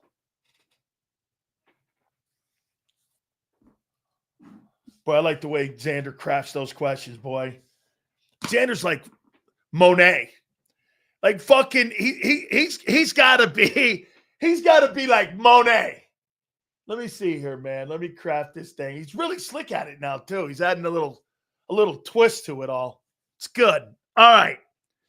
What are you looking for tonight there, Xander Krause? We got to find out what this guy's looking for. By the way, please hit the like button. Supers go to the top. By the way, I want to thank you guys one more time for your concern. Family's doing well. Everybody's great. I want to thank you guys. Let me tell you something. We have a lot of fun in here. We go back and forth, and we have banner, but it's really dope that you guys cared like that, because I got a ton of DMs, by the way, that I still have to go through. So thank you guys very much. Supers go to the top. Please do me a favor again and hit that like button. Without further ado, the Monet of Sports Talk. He is my man, Big Z. Xander Krause, how you doing, brother? What up, Big Sills? Hey, how you there doing, he bro? is. My bad. I was caught up in some work, and I looked down at my computer. I'm like, holy shit, it's 3:42. My bad, Big Sills. How you doing? No, folks, always remember this. When Xander is, what do you call it? Passionately tardy. That means good things for the network. It does. Yes, it does. Okay? That means Yes, good things for the network, because this guy's the most prompt guy you could possibly have. And when he's working on other things, that's why when I see it go like this, 43, 44, oh, good. He must be working on some good old shit for us for this coming season. So, yes, indeed. What are you looking for tonight, man? I'm looking for Keely Ringgold. Keely Ringgold. If Joe Burrow plays a quarter tonight, we're gonna find out what we're gonna find out. Can Keely Bingo play or can he not? Because if he can't play, Jamar Chase is gonna have him hung out to dry like an old summer towel for beach day on the clothing line, because it is not going to be pretty. But I'm looking forward to seeing him. I'm looking forward to seeing Jahad Campbell. And I'm looking forward to seeing some of these other youngsters, man. We talked about how young this freaking team is. All right, let's see what these guys are made of. You know, if you're going to win and be successful in the NFL with a predominantly young team, you better have a special group of young players. Now, I'm under the impression they got a lot of special young players, but there's a lot of newness as well coming in. So I'm looking forward to seeing how the young guys look. You know, and I like the way you worded it. I like the competitive nature of preseason. Absolutely. These are guys fighting for their careers in a way. You know what I mean? And I know they're not going to be the stars, and they're not going to be the guys that are playing in the Super Bowl come February, and they're not going to be, you know, the guys you're buying jerseys for. There is a little bit of a primal nature to it where, you know, I got to go out there and I got to fight my ass off, or else I'm done, or else I'm not going to make it in this league much longer. And I do like that about the preseason. Here's something that someone posted earlier about preseason football when Aaron Rodgers says it's horseshit, it doesn't mean anything. Then why did Tom Brady, when he initially got to Tampa, make sure he got all 90 guys' names and phone numbers and emails, and made sure that he emailed and touched base with every single one of them? Because you know why? He may need one of those guys down there that's going to be the 52nd or 53rd player that's going to be essential in winning a Super Bowl. Xander, how important do you think last year Isaiah Rodgers, Fred Johnson, or Orrin Burks were to the success of the football team? I'm not saying they were centerpieces, but how important do you think those three guys were when they needed to get a player in there and there wasn't a fall off? Well, very important. I mean, as proven throughout the year. I mean, that's what tonight is. Yeah, you're right. You're right. It's a good way to look at it. But I mean, you can make the argument we don't win the Super Bowl last year without Orrin Burks. Now, I think we probably would have, because we were. But the three of those guys. Yeah, right. I know what you're saying. So no, look, that's another good part of it. and you want to play for the Philadelphia Eagles, it ain't easy, youngsters. All right, this is the best team in football, baby. Hey, this is the best general manager in the league. Hey, come on, man. You know why it's hard to play in Philly? Well, in New York, there's how many job openings? Yeah, right. 10. How many job openings are in Philly? 3? There's 3 potential job openings with a turnover year for you guys. Safety corner. Safety corner and guard. Yeah, and guard's not even really. No, because he's winning it by default. You could probably say edge. Edge. You think Jalen Hunt earned it? I think he's getting beat out right now, but still a lot of ball to go. Still a lot of ball. And by the way, if it's even, I'm playing Hunt. Because I want my homegrown guy in there with my other homegrown guy. Right. So if it's remember, this kid Uche, by the way, got to give Xander love here. This is one of his boys. Yeah, baby. Holy. Have you seen from the book of Big Z's Revelations those top 10 bold predictions for the year? Because they're looking good early. They are looking good early, Sileo. Me too, baby. I told you Ringo ain't starting. Oh, yours are looking terrible. Oh, yeah. Really? Which one is looking terrible? Oh, they were not. Which one? Not. Really? Which one? I'd have to pull out. Yeah, you will, because I told you Ringo ain't playing and you got a safety problem. You're 1 for 10. No, I don't think so, Junior. That's Shohei Ohtani. Shohei Ohtani. Yeah, well, he's what, 3 for 10? So yeah, that's about right. No. You keep dreaming that. Hey, I want to bring something up to you. I heard you guys glazing over Hurts today. Where is that sheet? Oh, here it is. Yeah, what happened? You get one nerd who DMs you, and you got to change your whole thought process about a player. No. Yeah, that's it. Who's the nerd? Reveal. No. That's what I do over 40 years. No. Apparently, this nerd was talking crap about me. But why is he not in my DM? Let me help people out here a little bit. So if nerd, anybody thinks listening, after 40 fucking years, one of you stunads is gonna fucking rattle or make me fucking change the way I do my show, you got to be out of your fucking minds. So I proved the point. So do you really believe that Jalen right now is projecting to be a Hall of Fame quarterback right now? He's certainly on the trajectory. I mean, I think obviously the biggest accolade for him at this point in his career is the wins. Like, he doesn't have the personal Hall of Fame accolades yet because of the way he plays the game. He doesn't have 5,000 passes. You know what I mean? He's not on like a crazy pace from a statistical standpoint outside of the running touchdowns and so probably some of the running yards as well.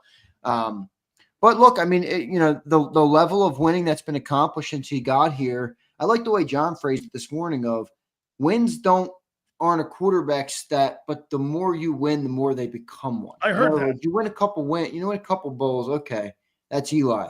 You win 6. People attribute those more to you when you have that type of success. Now, he's a far away from that, but I will say just through 4 years, guy turns in 27 today, by the way. Happy birthday to QB1 Jalen Hurts. I think has a pretty damn impressive resume and is certainly on that type of trajectory. But a trajectory is just that. It's a trajectory. It doesn't mean it's going to – I mean, shit, that thing could change, in a heartbeat. So you don't want it to, but I do think he's on that path. Because Russell Wilson had a better start than him. Yeah, you mentioned that. Hard to dispute that from a statistical standpoint. And a win standpoint. He won more games than what Hurts did. Did he really? Yeah. Wow. Yeah. Now, from 21 to 24, I didn't do that 1-3 year where he played, okay? Because and he went to 2 back-to-back Super Bowls. Or he went to back-to-back Super Bowls, won 1, lost 1. And he threw for a little bit more yards. Now, my point was this, Xander. A lot of football is left to be played in that guy's career. Things can change. Look at Brady. He had a 10-year lull in the middle of his career when everything was said and done. Did you not change your opinion on Tom Brady when he went to Tampa and won that Super Bowl?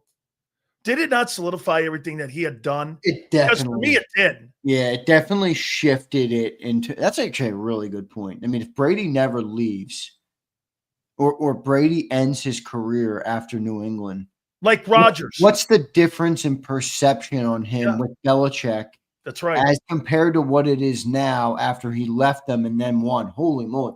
That's an interesting thought. That's an interesting thought exercise there to think about that. Because probably a big difference. I will say, I think everybody blanket across the NFL world went, holy shit, it wasn't all Bel. Now, I don't think I'm not trying to take away from Belichick. No, but it's a different opinion. It changed the light of Brady for sure. It went from the GOAT to the undisputed greatest of all time, no doubt about it, right? Everywhere, everything he touches turns to gold, basically. So that's actually a good point by you. What do you think that would have to be for Hurts? How about, what's that? What do you think that'd have to be for Hurts? Here, let me show you this, okay? You think the perception changed on Russell Wilson after he left Pete Carroll?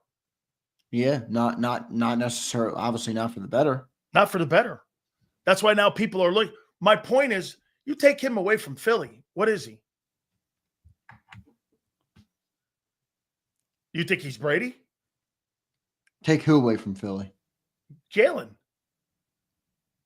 Well, that's tough to do because every quarterback would obviously be different. I think Stafford elevated his game when he left Detroit. Well, Stafford went improved to a better team. Yeah, and even Jared Goff he got the best version of the Lions they've ever had. Never even thought. Nobody thought Jared Goff was going to have a good team when he went to Detroit. They ended up building a good team. Credit to Brad Holmes, who's done a really nice job there as the GM. But yeah, look, it's a tough exercise because I don't know what Hurts would be. Would they know how to build around him? Would they use the skill set properly? Would they have brought in the right players? Would they have a good offensive line? Probably not. I'm learning one thing about football right now myself, just watching how these quarterbacks and organizations don't build around. John's right, man. These organizations just don't do enough. Dude, the Eagles go out of their fucking way to make sure their quarter. You know what? They never did. This is new for them. They didn't do this for Wentz. Who is Wentz's number one wide receiver that he played with? Can you name him? Was it Alshon Jeffries? Alshon. Well, yeah, in his MVP year it was Alshon. Okay. Alshon, he had Torrey Smith that year. Torrey Smith. Yeah. Who else did we have at the receiver? Who was the third wide receiver that year? Was it Nelson Aguilar? It might have been Nelson Aguilar. Compared to AJ and Devontae. Yeah. It's a different beat. It's a different beast. There's no doubt about it. Travis Fulgham. Oh my goodness. That's who he was throwing to? Well, you could say the same thing about McNabb. What would McNabb do with this version of Howie? Oh, he would have won potentially 2 Super Bowls. Well, I don't know. I don't know if you could. I'm not a fan of his either. I'm not either. And you wonder about the intangibles that we talk about with Hurts, where he really does bring it over the top. No, it's more of a failure of Andy Reid or more of a failure of the organization? I think Andy was a different coach at that point. I think, we weren't as good of an organization at that point as we are right now. How about you say it this way? They weren't as mature as they are now as an organization, because I think Jeffrey Lurie and Banner and all them guys, that was something new coming out of Norman Braman. Yeah, but remember, everything was new. Yeah, and Andy kind of said a lot of that. That's right. Like you start here and you start to build up, and then after 10 years, you're high. It's like it's getting 1% better. Where you are right now, it's taking you 25 years to get here. Right. This isn't like 8 years. This is 25 years. Yeah, but I don't want to go. I agree, but I don't want to go. Hang on. Getting it right and wrong. You feel me? Getting it right and wrong. It's taken 25 years. Howie going, don't you think that this became one of the most important things you can hear anybody do? Everyone kept telling me, hey, Sills, guess what? You know that Jalen Reagor deal? That was a Doug Peterson move. Well, don't you think Howie from now on, he just makes this point constantly and says this? No head coach, nobody is picking talent over me. I am not going to be swayed by anybody's emotions. We are going to take who I think is the best for this organization. And I think that's changed the drafting. I think that's changed the projection of the drafting. So let me ask you, with all that being said, how do you think the development of Keely Ringo has gone? So far, not great. Year 3 coming in, they wanted him to win a job. Brought in Adoree Jackson, kind of a journeyman at this point in his career after signing a big deal a couple years ago. And they just traded for a cornerback 3 days ago. I mean, how do you think it's going? I don't know. It's one of those things. I think the question's answered for you by what they've done. I mean, shit, if Keely Ringo showed up and they were like, oh my goodness, I didn't see them trade for a corner last year when Quinyon Mitchell was in camp. No. All right. I didn't see that last year when Cooper DeJean was trotted out onto the field. There's no safety. No. Keely Ringo's in camp and they're trading for corners. I mean, actions speak louder than words. They like Ringo. We're hoping that Ringo can turn into something, but until right now, he's just he's a fleeting player who is either going to win it or he's not. He's either going to get the job and be great or he's not. How's the development going on Sidney Brown? Sidney Brown, I think, is a little bit harder to judge because he actually had a solid, decent year his rookie year. Remember a couple years ago, not great, but I think for a rookie third rounder, you look at him and you're like, all right, he was okay. And then last year he got the injury, and Vic had kind of clarified that. Now, remember we used to say, why was Tristan McCullum playing over Sidney Brown? Mm-hmm. And then Vic comes to the podium this year and says, well, Sidney, is having a good camp. He was hurt last year, so he didn't get these opportunities to play at that position. So Sidney's a little harder to gauge, but I think he has the upside and the ability, the raw ability. My concern with him would be, is he disciplined enough of a player in the Vic system? I don't have a problem with the way he freelances because I actually like that in a player. I like the way, an aggressive safety will play in that regard. I like that about Gardner Johnson. Sometimes you step outside the bounds and you make a big hit. Sometimes you step outside the bounds and you make a big interception. But Vic Fangio's system calls for a very specific type of safety, which is probably why he likes Cooper DeJean, because he knows that Cooper is capable enough. And if Cooper does get out of position, guess who's going to be able to get back into position pretty easily? Probably Cooper DeJean. So maybe that's why he likes him. But I'm not out on Sidney Brown. I was probably a little too hard on Sidney Brown this summer. Brian Pumper will tell you that. I know he knows that because he's a Sidney lover. And I wasn't super optimistic on him, but I think he's had a pleasant surprise, a pleasant camp so far. Not crazy good, but solid. Here's where I'll go on him. Well, health is part of the whole evaluation on whether or not you're going to be developed as a player too. I mean, it's one thing to sit here and it's not an excuse. It's what it is that, okay, he doesn't get a lot of reps because he's injured. Okay. Hopefully that doesn't turn into something that becomes something we see every year here. He is undisciplined. That's one of the reasons he went in the third round. I'll tell you what, Lovey loved him at Illinois. And Lovey told me, man, that, the kid can play. The problem that he has is that he's so aggressive. He really doesn't see an opportunity to play with inside the guardrails. I want to see how he plays inside the guardrails for Vic, because Vic has guardrails.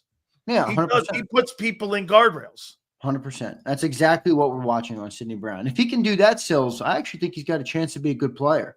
I really do. I think he's athletic. I think he's strong.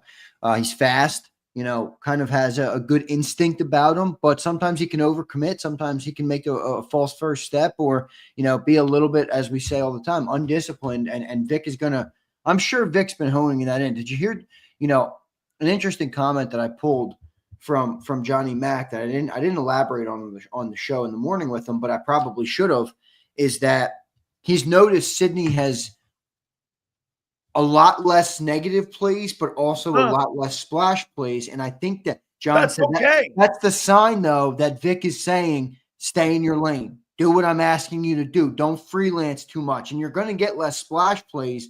But I think with a player like that, you probably want that to be the setup more than, Gardner Johnson. You can live with it because he made the plays. Jimmy Johnson used to say, I don't need to see the splash plays. I just don't want to see the dumb plays. Okay, that's what I don't. He was always emphasizing that, Xander. Don't do the dumb plays, because that's what ends up getting your football team in trouble. You know who the number one guy I'm looking for? Who's the number one guy for you tonight? I'll tell you who I'm going to be looking for. It's Campbell, it's Ringo, it's Brown. Here's for me. Everybody else is man to me tonight. I'm kind of excited about the quarterbacks too. I want to see Vic. And follow me here. I want to see how Joe Burrow is going to attack Vic Fangio tonight. I want to see an experienced quarterback because, like you said, that first quarter or maybe first 3 series, I want to see how defensive mentality. Now, look, obviously the personnel's different, but is he going to target the corner, safety, checkdowns, linebackers? How are they going to go? Quick passing because they're afraid of the blitzing? How are they going? And how is Vic going to counter an A-plus quarterback like that with talent? You know, you can watch a coordinator's mentality. I'm going to be interested to see also Kevin Patullo. How much are you going to throw the ball? How much are you going to screen it? What's going to be the objective on trying to move the chains? You're trying to stay in third and short. Are you going to roll your quarterbacks out because you've got McKee moves around pretty decent for a big fella back there?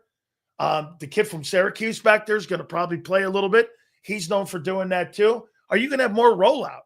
You know what I would say about these two quarterbacks that you have compared to Hurts? Hurts is not that great a rollout guy. He doesn't do that. No, these two guys. Now, again, every guy's different. You know, I mean, Brady had no feet, you know, when it came to running. So it's not a rip. It's just, that's not what Jalen does. I think you're going to see more rollouts and more players on movement tonight, and these quarterbacks more in open space. Remember Tanner McKee when he got that start? He moved around a fucking he did. run. He did. And he threw a lot on the run, right? I mean, so I'm going to be watching how Vic. Did you see Madden? Did you see Madden chirp Tanner McKee? No. They gave Kyle McCord, our rookie from Syracuse, 6th-round rookie. And I love him. I'm a prep guy. I mean, I love St. Joe's prep. They gave him a 65, and they make Tanner McKee a 61. I know people don't care about what? I know people don't care about Madden ratings, but it is kind of funny. I mean, here's the thing that I think. No, it's perception, though, too, that that's what I think. Like, John, I always feel like John leaves this out. He's like, who the fuck cares about Madden ratings? I'm like, I do. The fucking players do because one, the youth plays Madden. 2, it's a large portion of the football audience that sits down and plays. And you might think it's crazy, and again, it is crazy. It's about their brand. There are some dumb people out there, but a lot of people will play Madden, and that's who they'll figure out. Oh, this guy's good. This guy's not good. This guy blows. This guy's great. Like, you know, so you don't want everybody wants to obviously. Everybody wants to have. Did you see AJ today? What he did? They go, hey, AJ, you got a 93. He's like, what? Let me see. 93 is bullshit for him. That's what he. Well, didn't you get that? How about Hurts's grade? What was it? I think it was like an 89. 89? It might have been an 87. Let me look. No way. That's horse shit. Ain't no way. Hurts got an 86. 80s. Wait, what was Josh Allen's? 99. This asshole. What's Joe Burrow? I think Joe is like a Joe was like a 98 or something. He was right there. 86. Joe's a 97. Holy cow. Madden's taking. I fucking wish I knew this. Madden's taking shots at Hurts now. 86. What Pat Mahomes is a 95. Wait, what quarterbacks are ranked ahead of Hurts? Is there a list of that? Madden quarterbacks? Yeah. Oh my God. Please bark him out. All right, here we go. You ready? QB's ranked. There's only 2 99s in pro football. Josh Allen and Lamar Jackson. Joe Burrow, number 3 on the list with a 97. Patrick Mahomes, number 4 on the list with a 95. Number 5 on the list is Matthew Stafford, 88 on the list. And number 6, Jared Goff, 87. And number 7 on the list is Jalen Hurts, tied with Justin Herbert. The guy you hate the most. Justin fucking Herbert. Guy throws 4 picks in a postseason game, and everybody wants me to glaze him like he means. Guy blows. 86. They even Matt. Now get this. They got Big Show at 85 and Jaden Daniels at 85. Wow. And Brock Purdy at 84 with Prescott at 84. So Jalen's 2 points ahead. Hey. Well, this will be 4 hours tomorrow, baby. How you doing? Man. Hey, wait a minute. You got to admit, once one game will not be big any longer in Philly, will be Madden. They will not be buying that game. Madden has been the Madden curse. It's been shunned in the city of Philadelphia. Holy Kimberly, it was a shtick. I was doing it on purpose. Come on, Kimberly. Tell me why Johnny Wilson and Anus Smith are on the team. I don't know, because Howie has a hard on for him. I think Johnny, because he can block in the run game. That's it. I think he actually did. Huh? Did he catch a touchdown pass in the Super Bowl? No, he dropped a pass in the Super Bowl. He caught a touchdown pass earlier in the year, though. Eli Ricks, where's he in the list tonight? Do you think he gets big reps? I think he gets some reps. I mean, he better go out there and take advantage of them, because now we got Jacorian Bennett, baby. So if Jacorian Bennett has landed and this kid can play, it's going to be a bleak outlook for Eli Ricks. So he better go and take advantage of it today. Did you see Lane Johnson say that Thomas Booker's going to be a Pro Bowler? Did he say that? Yeah. I saw someone comment that, but was that real? Yeah, I posted the story. All right, yeah. I'm going to go ahead and make a bet that Thomas Booker's not a Pro Bowler. Why would you say that? I saw a guy that was a backup on your football team get $26 million. He's not going to be a Pro Bowler. Thomas Booker? Well, I've seen backup guys go on and become great somewhere else. Well, I'm not saying he can't. Because they didn't get opportunities. Remember something, Xander. It's hard to be a D lineman hey, do you think it's hard to be an O lineman and D lineman in Philly? If you're trying to make your way. What? Yeah. Because you got too many great players, right? It's hard because it's demanding. And yeah, you got a lot of great players. You're not winning a job at tackle and that offensive tackle in Philly. No, you're not. You're not even winning. Well, you could win right guard, but you're definitely not winning left guard. Yeah, but they open that job up for people. They do that themselves. Right, they do. Landon Dickerson is locked and loaded, baby. He's here to stay. Man, Jalen Hurts, 86 in Madden. Holy shit. The disrespect continues. You got to be kidding me. Holy cow, man. I'm going to ask you one last question here. We got, by the way, Angelo at the bottom of the hour. So you don't want to see any veteran guys playing at all in the exhibition season? I mean, I would like to, but again, I'm going to probably default to the Eagles' setup is better than my opinion of it, because they've had great success in terms of being healthy and having good players playing late in the year and things like that. So would I like to see them out there? Absolutely. Do I actually have an old school mindset of play them? I do, but I'm not gonna scream it from the rooftops. They're gonna do whatever they want to do, and I'm gonna be good with that. As long as I keep getting parades, baby. As long as I can keep going on the parade float down in City Hall, Big Sills. All these stiffs in the chat, none of them showed up. He had 10 of them out there. Where was everybody? You making excuses like Big Sills? Come on, Bob Brown. Health or readiness? You think that's the Eagles' mentality? Health versus readiness. They believe the Eagles would rather have health than readiness. Well, I think they believe that long-term health is more important because no. You can't dispute what they're doing. Don't you agree that they look at? I think that's their mindset, but I think it's kind of more like, dude, even the teams that play guys in the preseason have a pretty rusty first couple of weeks. It's just the nature of the beast. Nobody's going out in regular season football. I don't really care if you play a quarter tonight or not if you're the Bengals. Nobody's going out in the regular season and not shaking off a little bit of rust. You just are. That's why the football is uglier in week one. That's why there's more potential. This is why I said as much as I feel like we're going to beat the living daylights out of the Dallas Cowboys in the opener, I said it's actually an advantage for the Cowboys to get us early in the year because that's when bad teams still think they have a chance. Like they don't know that they suck yet, right? I mean, and once you get a team that's 2-9, you beat into being reality. Exactly. You get a team that's 2-9, it's like, yeah, they know they blow. Yeah, they know. Versus the Cowboys coming in will have some of that false optimism. Yeah. And also you just have the unpredictable nature of September football, so that's an advantage for them. But Eagles are going to blow their doors off. I got to ask you a couple football questions, and not just Eagle questions here. Now, you want to hear what happened in camp with the Bucs today? Yeah. Listen to this shit. Listen to this versus the Eagles. There's a lot of chirping that goes on in Philadelphia, right, with the players?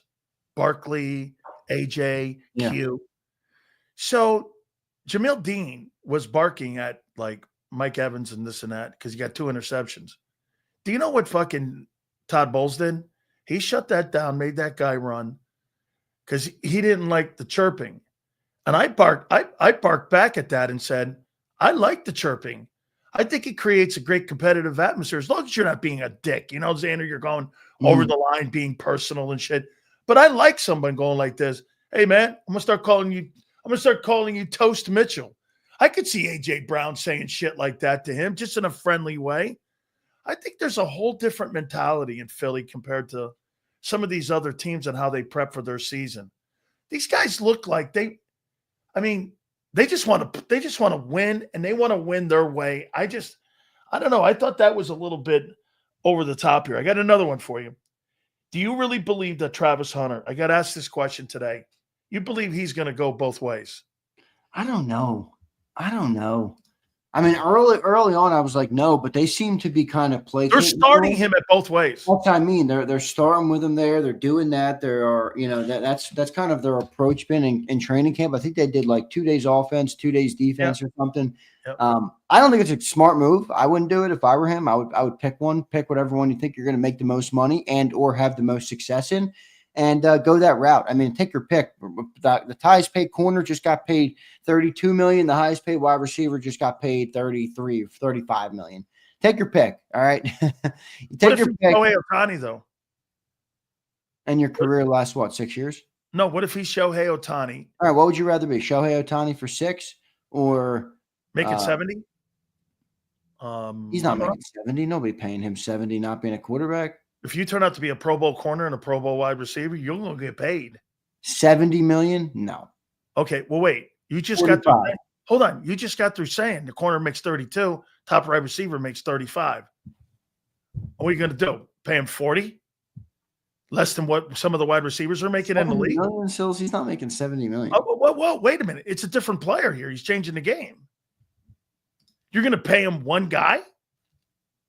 Well, you want to pay Cooper DeJean out of pocket and turn him into a different guy. You want to pay him more than what the average safety makes.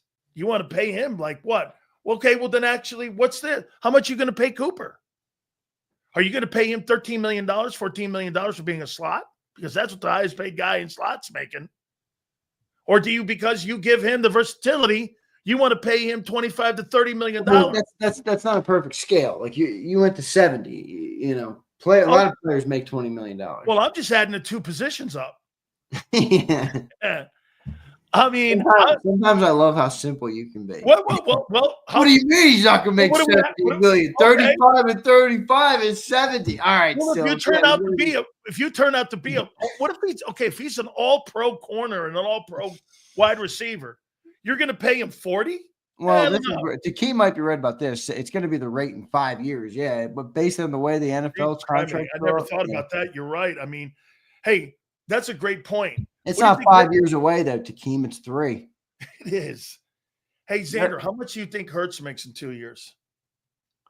Or better yet, when do you think they redo his deal? I think he holds. I do. I don't think he goes crazy with a new deal. I think they do a new deal the minute the cap hit gets big. So let me look at when that is. Give me 1 second, and I'll pull it up. 2 years. I'll pull it up. I think it's 2 years, and I think there's an evaluation in the third. Jalen Mother effing Hurts. Happy birthday to Jay Hurts. August 7th, 1998. Shout out to 1998 birth years. Yeah, so the cap hit this year is $21 million. Which is dick. The cap hit next year is $31.9, so That's about still dick. 32. 27, it's 42. They're going to redo Now the we're deal. getting there. They're going to redo the deal maybe after this year or after next year. How much you think they pay him? Whatever the going rate is, probably 55, 60. Dak is like randomly 60. Like no other quarterback makes within 5 million of them. It's like why didn't they give him 56? Why 60? Because they're the Cowboys. Yeah, they're legitimately. Speaking of that, look at this. Here's our boy here. Here he is. Cowboy fans are insane. You guys hear about the mock trade rumor of Micah to Buffalo? 3 ones. Ed Oliver, James Cook for Micah, and the Cowboy fans say no. I'd do it right now. Me too. It makes your team better right away. That makes your team. Ed Oliver. You're not giving up 3 ones and paying a guy $40 million. Nah. Where's the precedent for that, though? What? There's no precedent for that. 3 ones. And $40 million. Remember, it's not like you're trading and getting the contract already done. Wait, 3 ones and the players? That's what I mean. No this just does it. James and the money. Didn't a story just come out that said Josh Allen really went to the front office and really wanted them to get the deal done with James Cook? I heard him say we need him in here badly. Yeah. So they're not doing that. That's dumb. Yo, 500. I'll ask you this, though. You want him in Philly? Okay. Michael Carson. Hey, Philly, you ready for this, though? This is what it would take all these bots for him to be in Philly. You'd have to give up 2 ones, Nolan Smith, and a 3. You doing it? 2 ones, Nolan Smith, and a 3. No, it's 1-1 Nolan Smith and a 3. And that deal I had made yesterday. 2 ones. How he ain't giving ones up for? Well, he might. He is 27. 26, excuse me. He's 26. I'll give you 2 ones and Jalen Hunt. No, thank you. Oh, come on. No, thank you. Oh, come on, dude. No, I need a player to at least cover that player. Not to that level, but I need someone to cover that guy. And Jalen Hunt, no. Guess what? I'll take the other guy. I'll take Nolan Smith. You can keep Jalen Hunt. Not that he's bad. I like the kid, but I'll take Nolan. My only problem. Rich, I love the kid. I think the guy's really come on and he's really surprised me. I don't hate the guy. I just think the guy's way more unproven than what Nolan is. And I think Nolan still has to prove to us he can stay healthy. Don't you agree? Dude, and by the way, Philly, he ain't going anywhere. My max offer is a 1 and a 3. I would make that deal for sure. A 1 and a 3 for him?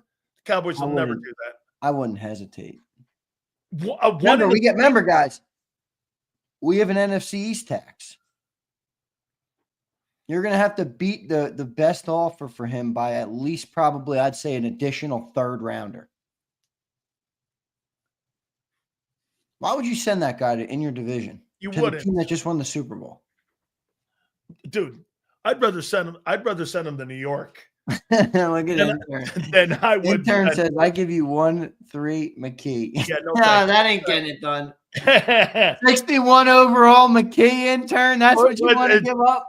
Hey, what's this? I'll give you a 4, a 6, and Dorian Robinson Christian, whatever the guy's name is. Everybody's got to factor this in, though. See, this is my dilemma. This is my dilemma. Like, and again, I don't think Mike is getting coming. It's a good take. It's just fun to talk about. But the Eagles, how many people are confident at the very worst that the Eagles will finish in the top 5 standings in the NFL in the next 3 years? Say that again. Are you confident that the Eagles will finish in the top 5 of teams in the NFL in the next 3 years? Yes. Which means their draft picks are going to be 27 to 32. So if you give up 2 ones You're looking at bottom of the draft. You're looking at Nolan, just the comp because we picked two players there. A Nolan Smith and a Jahad Campbell. Now, I'm not saying those two players. I'm saying players like that.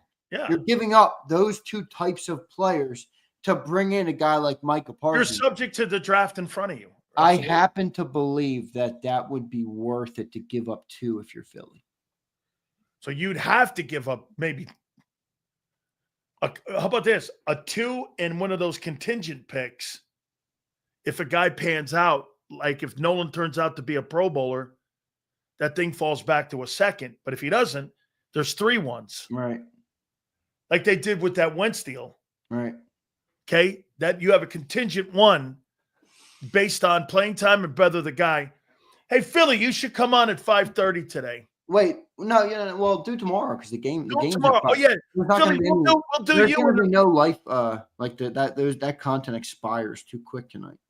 Okay, hey Philly, can you do tomorrow at 5:30? Because I got. I hope everybody knows that's a compliment to Philly 500, not a totally not an insult. I want his content to be as relevant as possible because everybody wants gold to hear standard. Him. Yeah, everybody wants to hear him. Let me tell you this, dude. Promise you. I mean, the only reason we didn't have those guys on today or yesterday is because we had Herm Edwards. Yeah, I think I see something. I think I see like a little twinkle in your eye. It's like a little bald eagle flapping his wings as we start the year here. No, that's a pigeon.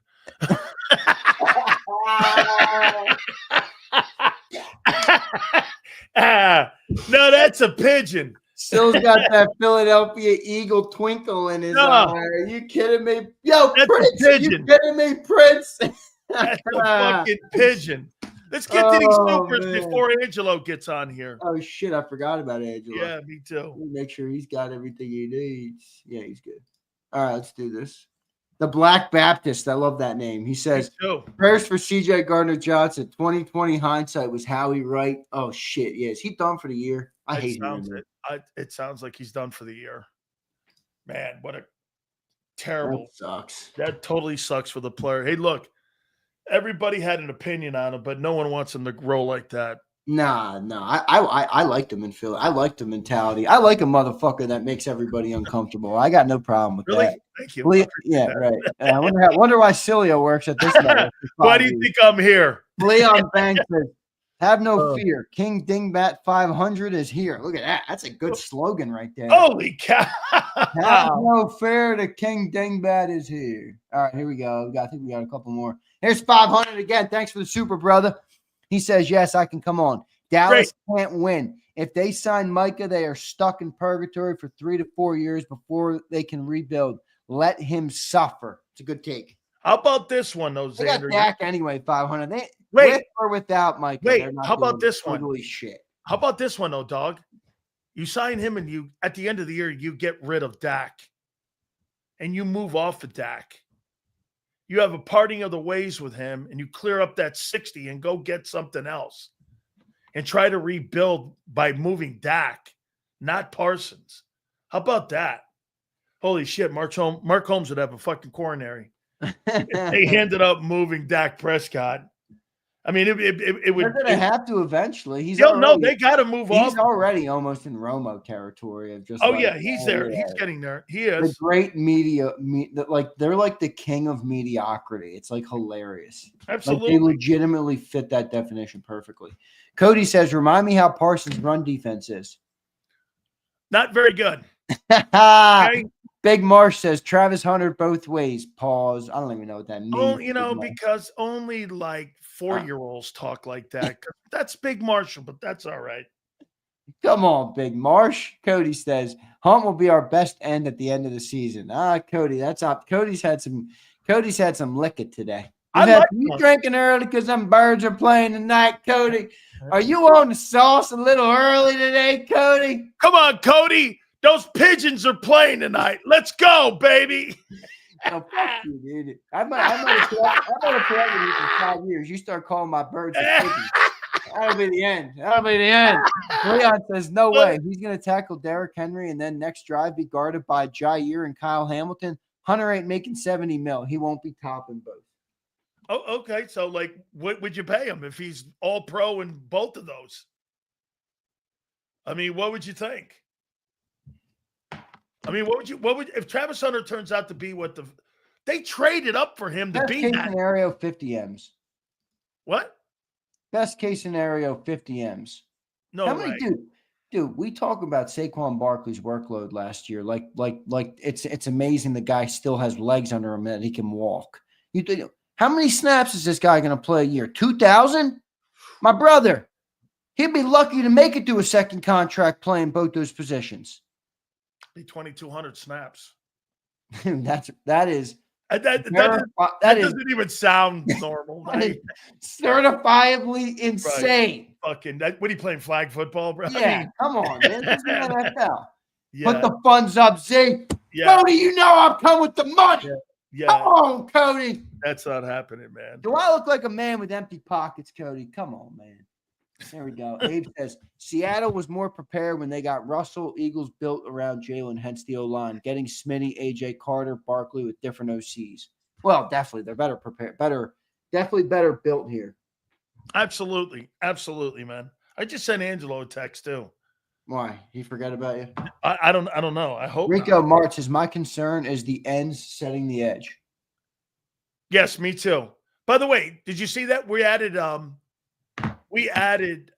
Mike Golick on Friday. I saw that. I heard you say it. Dope. Rashid says, if Hurts is 23 Hurts with Saquon and a 10-15-ish instead of 31st, we're Super Bowl contenders. I think people underrate 23 Hurts. He was ranked 6th QB in 23. That's actually McMullen's take, Rashid. I think you got that from the great J-Mac. Yeah, but what about the 20 turnovers? With the fumbles and the interceptions? That's true. 50. How much was that made worse, though, by the way the defense played that year? A ton. Right? I mean, you're not going to turn the ball over as much if you have a better defense. You're not going to take as many chances. Khaled says, the defense falling apart had a lot to do with the offense's play. Absolutely. No doubt. Khaled says, Sills, this Campbell kid's going to be special. Watch. I agree, Khaled. 100%, man. 100%. David says, sorry, Sills. I disagree. You can put blame on the organization only so much. You're paid over $50 million to make up for some holes on a team. No excuses for Hurts. David, you're talking like the guy doesn't have a fucking Super Bowl MVP on his mantle. Where have you been? In a coma for the last 6 months? And 2 NFC titles and a Super Bowl win. I mean, come on now, man. I mean, you cannot dismiss that. Like, David, did you the winning. Hey, did you take a nap time before the Super Bowl started and it just eviscerated from your memory? You can't. What do you mean? He says you paid over $50 million to make up for some holes on the team. So Spagnuolo comes in, takes away your 2,000-yard running back, and Jalen Hurts throws the ball over the yard in the biggest game of the year. That's not covering up a hole? Cleary, you need to get some cleary eyes because them bitches ain't working anymore. Kimberly says perfect culprit, ACL, MCL, and PCL. She asked the question. I asked the question about, the turf that today you're seeing a lot of injuries, and I don't think guys are prepared early on because there's not a lot of practice time. I think there's a lot of context to that. I do. I think there's a lot of context to it, and I think that's why you see a lot of guys that are injured. Hey, by the way, Xander, look at the first 4 games, okay? So you've got the the Cowboys. You got this Parsons deal. They're not sure he's going to play. The second game, you got Rashid Rice in jail. The third game, you've got Stafford now out of practice with a bad back. And the Bucs game, you've got Tristan Wirfs and you have Chris Godwin that aren't going to be able to play potentially for that game. 4-0? Not looking good for them. 4-0? Oh, yeah. 17-0? It's possible, Sileo. 17-0. Good job, fellas. Thanks, Peter. Love you, brother. Appreciate it. Here, Cody said, I'm just saying, gentlemen's bet at the very minute. Cody, what did you say you wanted to bet? What did he put? I'll bet him. I'll do it. I'll do something. What's he saying? Hunt will be our best end. I think Hunt's going to be good too. I don't know what Angelo says he's backstage. Don't tell me I sent the motherfucker the wrong link. Hold on. Welcome to my world. I'm doing 864 things today. Oh, man. No, wait. WB7. I sent him the right link. Wait a second. He's behind. He's in a different place right now. So Tell him he clicked on the wrong email, man. Let me resend this thing. Okay. New one coming. Radio Sileo link.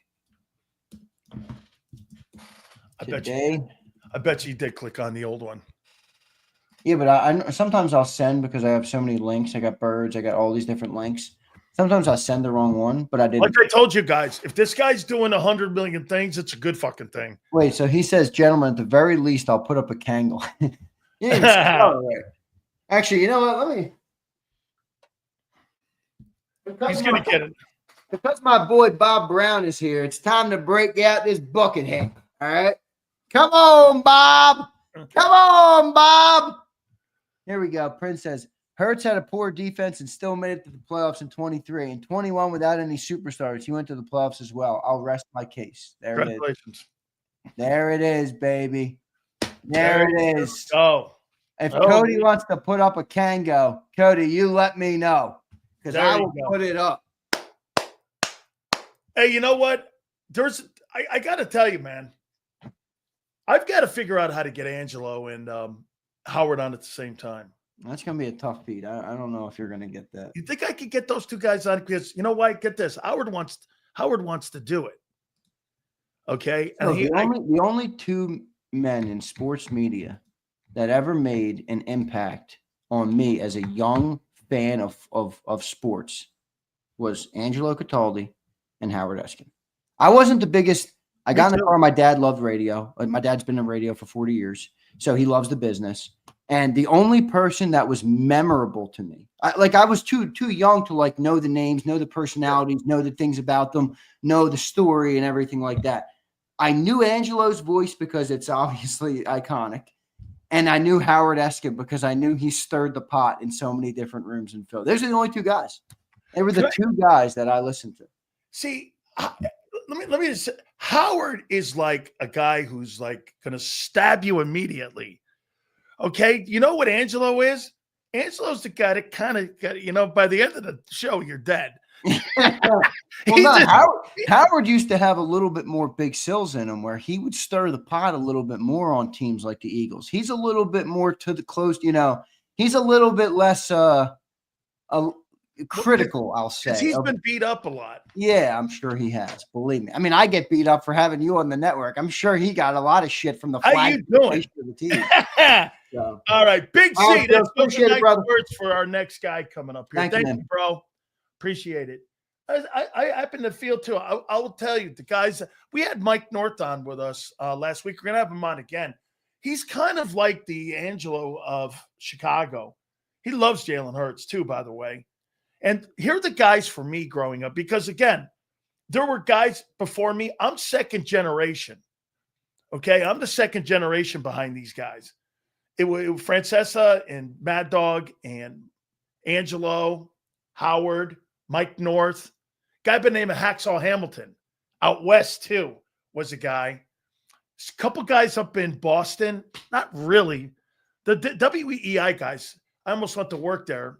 They had a really good station, but like the guys in the Callahan in the mornings and those guys, I was supposed to take over for those guys.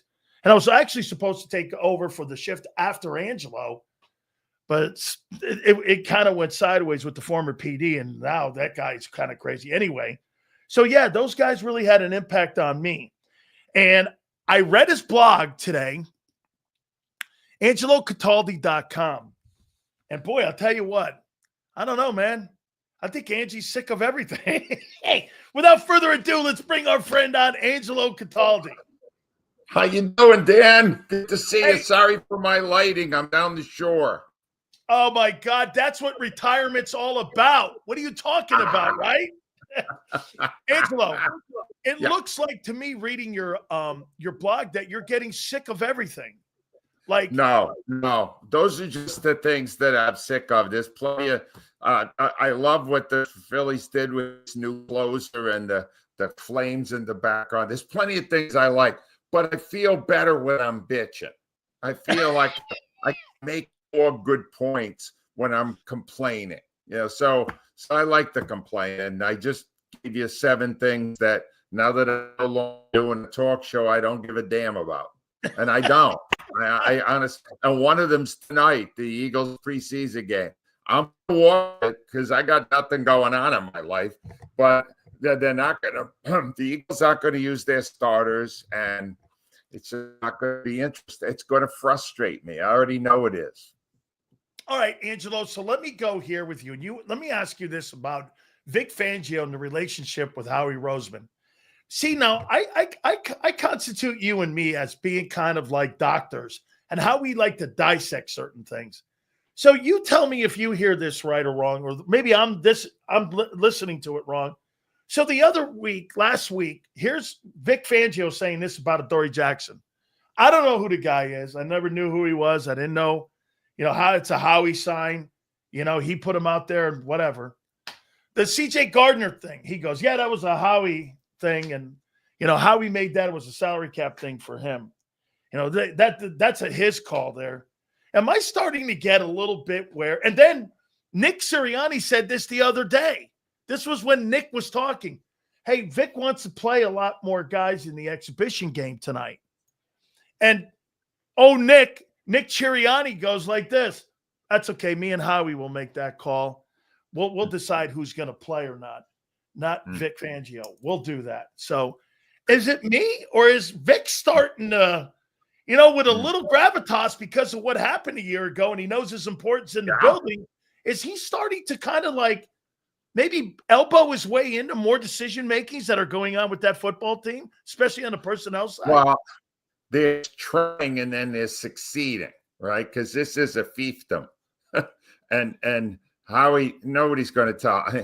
If Fangio is feeling it because they won a Super Bowl, can you imagine Howie, who won 2? Can you imagine what Howie's walking around, strutting over there, and I'm the man. And honestly, he really is. He deserves most of the credit for what we've seen with these 2 championships and a 3rd trip Super Bowl. But Fangio, look, here's the thing.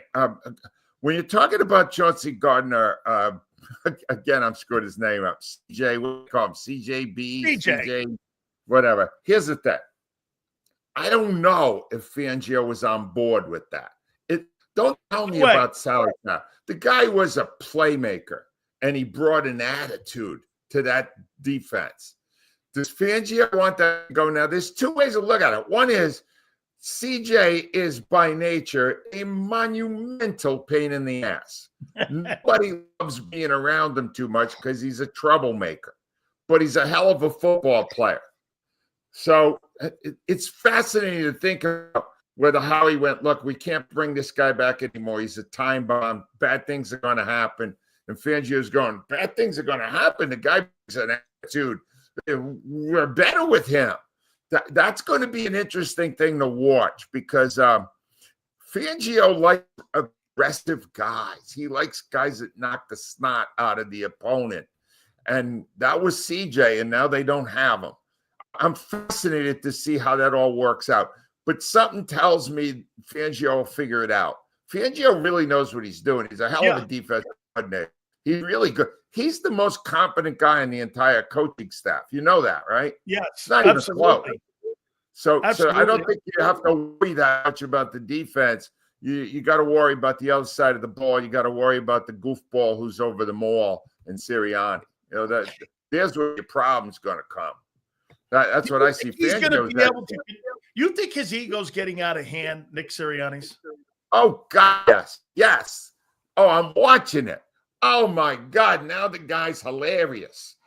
Everything he says, and all these guys that covered him. Oh, my God, you should go on tour. You should work with Sebastian Maniscalco. You're amazing. And he's not funny. He's awful. That was another thing I mentioned in my things I don't care about anymore. I do no longer, I swear, Dan, I'm not even going to listen after games for either the Phillies or the Eagles to hear what the coach or the manager has to say, because they never have anything good to say. Nothing interesting to say at all. Their job is to be boring, and they're great at it. Not going to pay attention to it. Not going to do it. Don't need to, don't have to, won't. the way he sits at the mic now, Oh. I mean, it's so, I don't know. Right. Makes you shake a little bit, doesn't it, Angelo? I mean, You know, I mean, he won the lottery. He won the lottery. And the problem is, if you see these stories, a lot of time the people who win the lottery end up blowing all the money and end up back where they started. Don't be shocked if that's not Nick. Nick's got nothing. Nick's got nothing. I love it. I love it here. Okay, so I asked Howard these two questions, and I'm going to ask you now. For and against, why will the Philadelphia Eagles repeat as champions in your eyes? If they do, it'll be because Kevin Patullo turned out to be really, really good at that job. That's the number one thing, all right? Second most important thing, right after it, Barkley stayed healthy another season because they were very fortunate. His history suggests he doesn't make it through a season unscathed, and he did last year. So those two things are the big things. And then third would be Fangio takes a lot of new people and brings them into the system, and the defense stays elite the way it was a year ago. Those are your three main things. Patullo being one because he's going to be calling plays, and no one, including he, knows whether or not he knows how to do it. No one knows. From what I understand, I mean, you played there, I didn't, but some guys are born to do it, and some guys aren't. That's we correct. saw Brian Johnson. Brian Johnson didn't know how to do it. He was awful. Sirianni isn't any good at it. He was smart enough to get out of that game real early. But then you got guys who are really great at it, like last year with Kellen Moore. He had an amazing year calling plays. So we'll see what this guy can do, but that's so pivotal.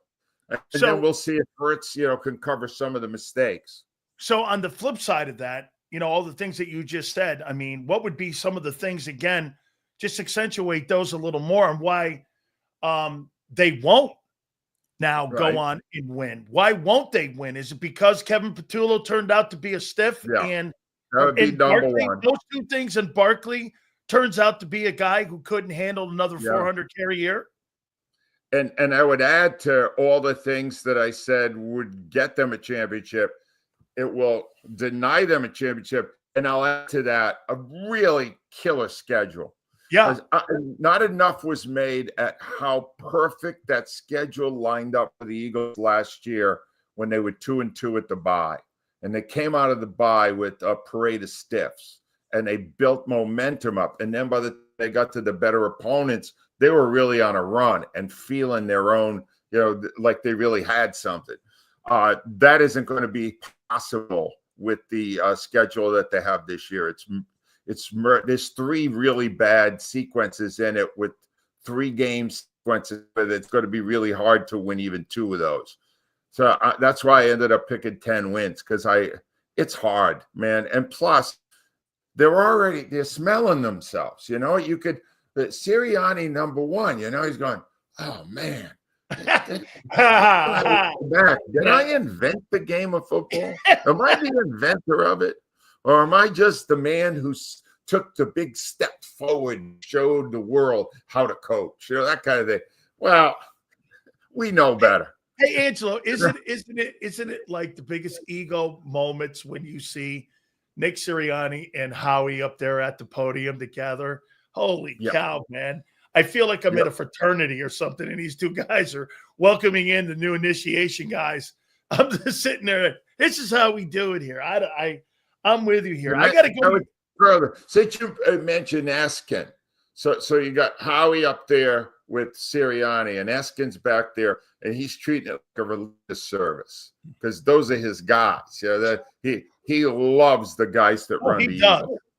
Oh my God! Even though he's no longer the sideline guy, he gave up a lot to become so supportive of them. He really did, because Howard was more popular in Philadelphia when he gave a more jaundiced look at teams like the Eagles.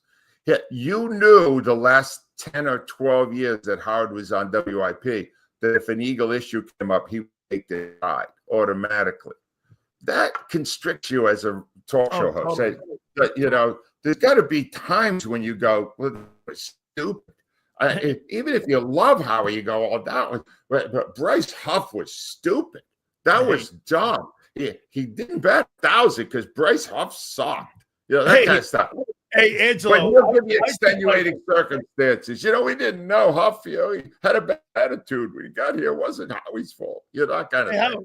You know, hey, I would say this to you, Angelo, like what Howard did. I agree. To me, I wanted it. I didn't care if anyone hated me. I was just going to speak my mind and how I was going to talk. Listen, I want to get to your blog here. Why do you hate preseason football? I hate preseason football, and you will see it tonight because it's the ultimate tease. It's my favorite game by far. It's my favorite team by far. My favorite building by far. I love it all. Now I want to watch the scrubs play because oh, God forbid that. Now apparently the Bengals are going to use Burrow. They're going to use the guys for a few series, which will be fun to watch because that's real. I mean, those are the real players. Now Sirianni's playing it coy. He's not letting you know whether he's going to play him. All right, let me tell you right now. All right, if he plays the starters tonight, I'll come on your show next week with a plastic surgeon and I'll have him give me a nose job live. All right. He ain't playing though. What are you? He didn't play them last year. He didn't play them the year before. He's not going to play the starters. I don't know who he thinks he's fooling by holding the cards close to the vest. No, there's no doubt in my mind they're not going to play, and that's going to frustrate. It's going to frustrate everybody because we finally get football back, but not entirely. Not really. You get the backups. Yeah. How about this one here? Number 2, Angelo. Yeah. Why coaches and managers, why do you not care any longer on what they say? Now, these are things, Angelo, again, folks, you got to go to his blog here. 7 things I don't care about anymore. A guy who's covered sports for over 40 some odd years. Number 2 is this one. I could care less any longer what coaches and managers say. Why?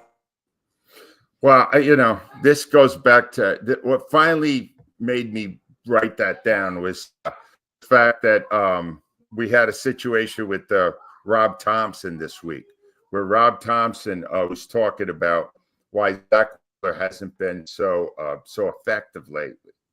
And Rob traced it back to a fatal day on July 6th. And he allowed Wheeler to pitch a complete game. At one point, he actually said it scared him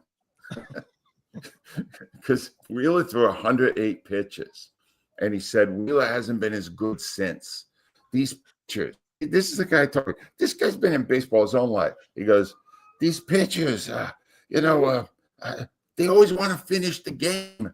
And what am I going to say? The pitch count's not that high. I don't have a choice. So, like, he's not the manager, like the pitch count decides whether he pitches, not the manager. So I had to put him out there. And now he hasn't been as good. And now he's got a little bit of a stiff shoulder. And, I should have never done that. Well, that'll teach me a lesson. Well, last year he took the guy out also when he was a one-hitter, and they blew the playoffs. So when it gets back there this year, you already know it's going to happen. I'm not paying. Here's the thing. It just drives me nuts between listening to Sirianni's garbage, game out, even these seasons. It's all. I had to go through that. You understand? For 33 years, I had to sift through all quotes and find stuff that I could use as talking points. I don't have to do that now. So I never again will watch the poker face of Rob Thompson or the smug expression of Nick Sirianni. I'm done. Right? All right. Done. Let me go here this one now. Why do you hate Hall of Fames? All right. Well, the problem with the Hall of Fame is, and I didn't put this in there, but I'll be honest with you. I love this list. I began to lose respect for Hall of Fame when the Pennsylvania Sports Hall of Fame inducted me last year. But I'm going in with Chase Utley, Ryan Howard, and all these other great. Really, Jameer Nelson, and I went, no, I don't belong in there.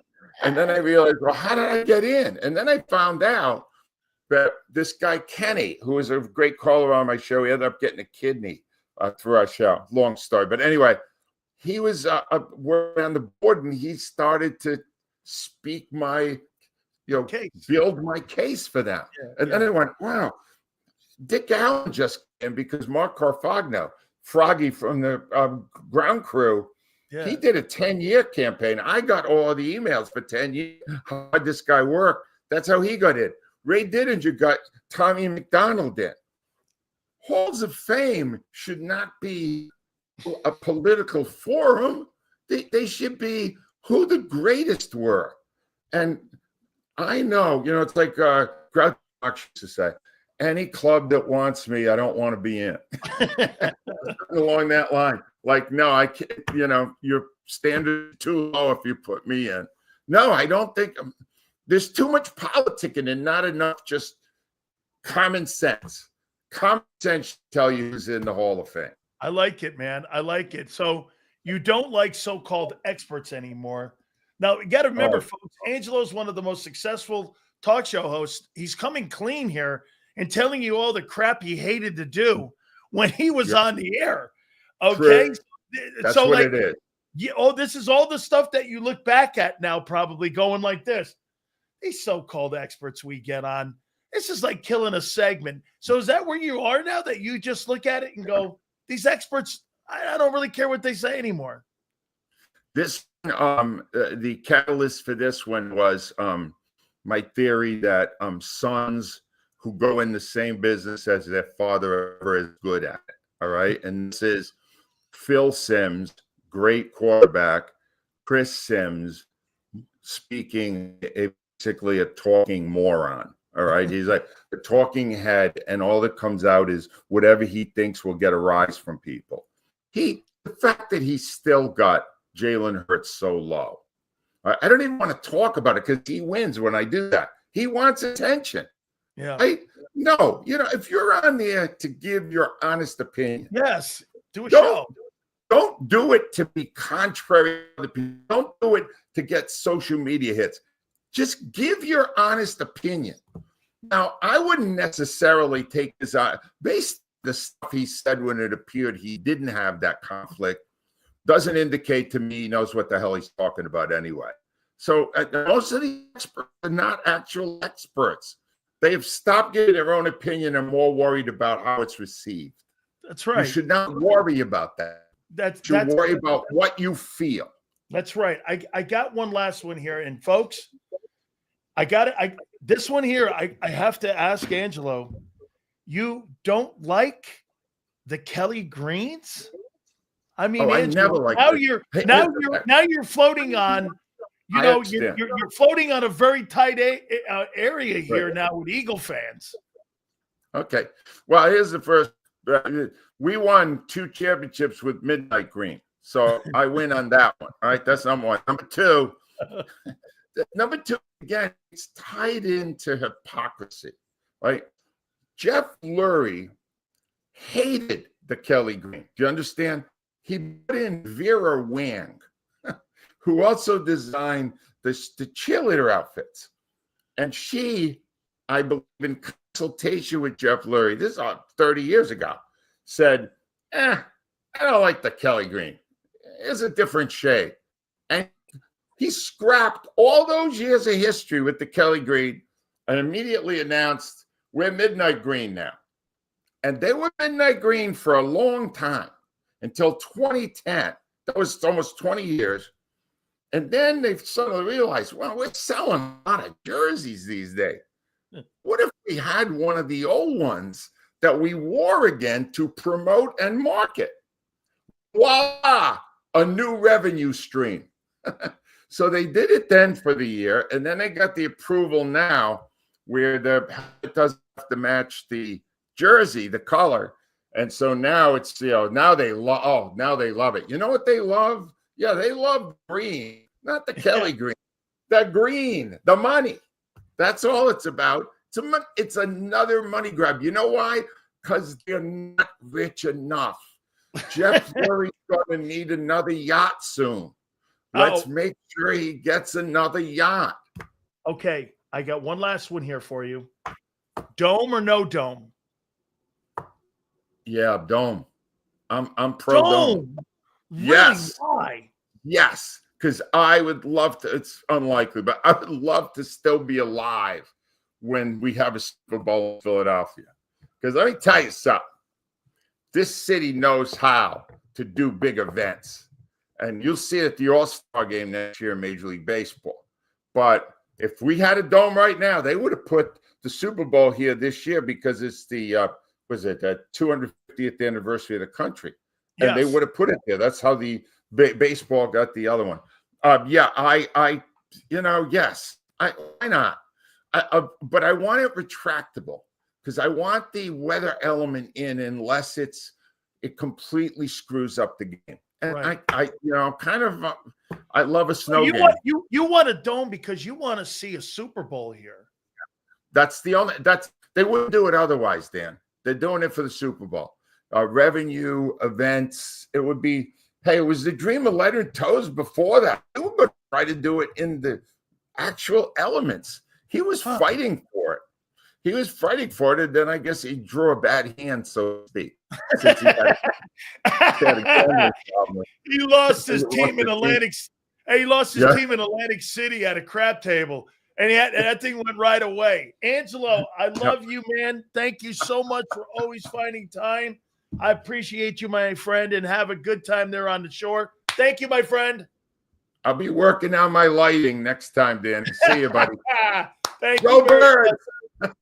The great Angelo Cataldi, man. Man, is that guy? Boy, he can't stand Nick. Woo! Man. And you know me. Here's me just kind of like, by the way, you look like my uncle Bucky.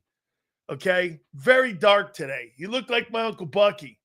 Look at this, man. Hey, I never thought about that. If you guys could host a Super Bowl and you could have a retractable stadium, would you do it?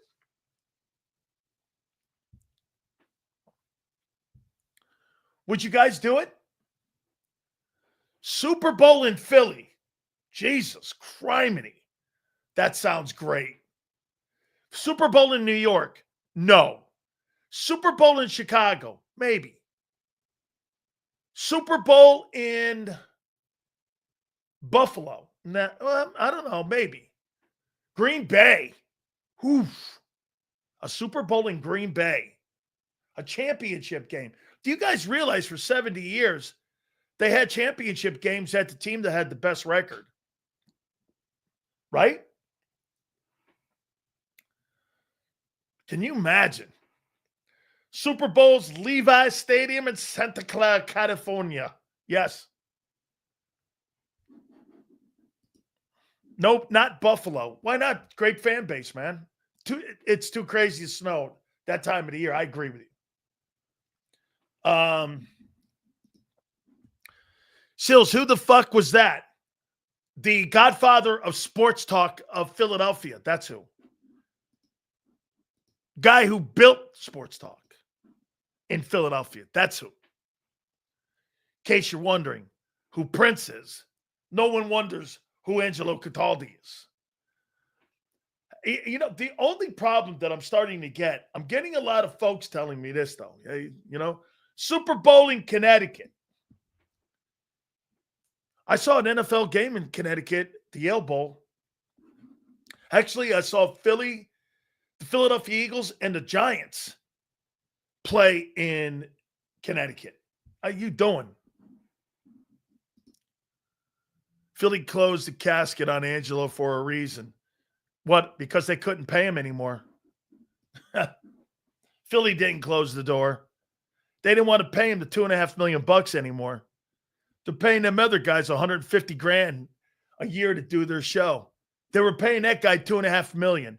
How you doing? That's why they don't want to pay him. Angelo was making $2.5 million. Now they're paying these guys $150,000. How you doing? Super Bowl in Dubai.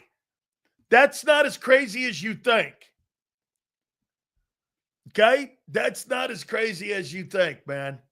You get some of them hedge fund guys and the sheiks and the Saudis already.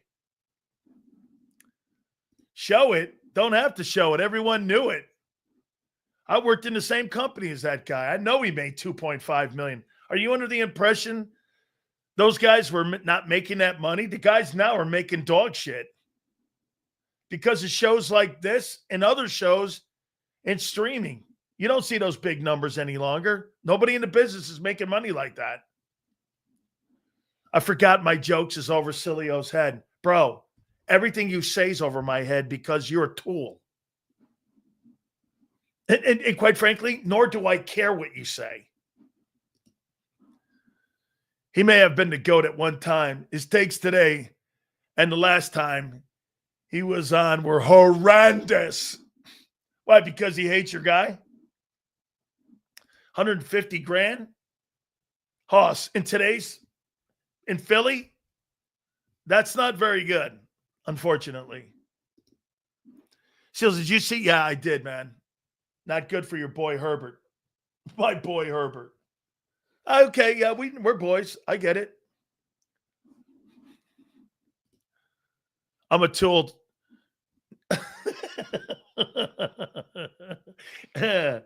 Oh, Prince, shut the fuck up. Oh, yeah, that's right. He does. Everyone does. That's why everyone comes here every day, right, fuckbag? Is that right? That's why you're here every day.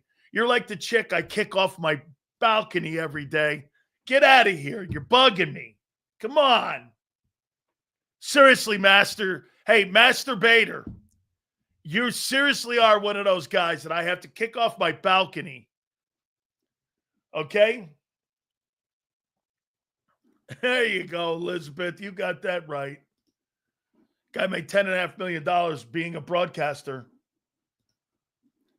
Besides Jacob, anyone else is in? Hey, nice job, Jason. I love that. Okay. For the chat, sassy man. Sassy man.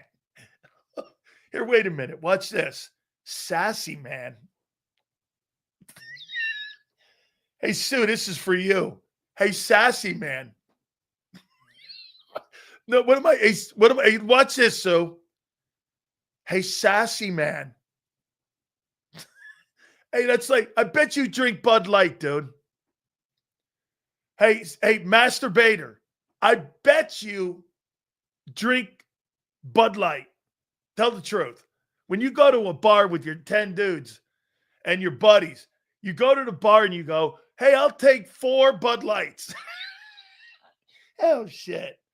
I'd be like, who ordered the 4 Bud Lights? Who ordered the 4 Bite? Who ordered that? Masturbator? Yeah, that sounds right. Yeah, the guy down there at the end of the bar named Masturbator. Okay? I mean, he ordered the 4 Bud Lights. There any chicks down there? Are you crazy? Okay? There's no chicks down there near Masturbator. If I were Bud Light, I would hire Sydney Sweeney I would hire her. Okay, can you imagine? Chick looks good in jeans. Not that I'm a Bud Light guy. I'm not a light anything. I'm not even a half a sandwich guy. Okay? At least you didn't call Master Penis again. Penis. Oh my God. That fucking really, this is really, I'm sorry, man. I'm gonna stop. Okay, because this is really wild now with you, guy. There's no way you don't wear a thong. Holy cow, that guy. I'm gonna have to pay some bills here because I gotta go wash myself off after that one here with this guy. Good night, almighty. We'll talk a little bit more and reset about what's gonna happen in tonight's game. All right. All that being said, our great friends at Morgan & Morgan, the #1 injury law firm in the world. Love saying that. I have the #1 injury law firm in the world right here with me. Morgan & Morgan. Folks, The number one reason they're number one is because they win. Get this, too. They don't get paid unless you win. Simple as that. Thousands of attorneys from coast to coast. If any of you have ever been injured any way, Morgan & Morgan's going to win that case for you. They are going to win these cases for you because this is what they do, and this is what this company has been built on for over 25 years. Do me a favor. Log online, forthepeople.com/Big Sills or Pound Law 529. That's forthepeople.com/Big Sills or Pound Law 529. And do me a favor, you tell them Big Sills sent you. This is Eric. When he got injured in a car accident, he called Morgan & Morgan. He not only gets a lawyer, he gets trial lawyers like Sam and Jessica who are in it to win it. He gets his own investigators with briefcases, leather ones. And if you ever have questions, our customer service folks keep things rolling. Injured? We're your army. Morgan & Morgan, America's largest injury law firm. Your financial future is on the line. Are you ready for what's next? At Leone & Company Wealth Management, we help young professionals, business owners, and pre-retirees navigate the complexities of building and protecting wealth. For young professionals, we'll help you grow your wealth, plan for your future, and make the most of your hard-earned dollars. For business owners, we provide strategies to protect your company, manage risks, and create a lasting legacy for both your business and personal wealth. For pre-retirees, we'll design a plan to secure your retirement, ensuring you can live comfortably and confidently in your next chapter.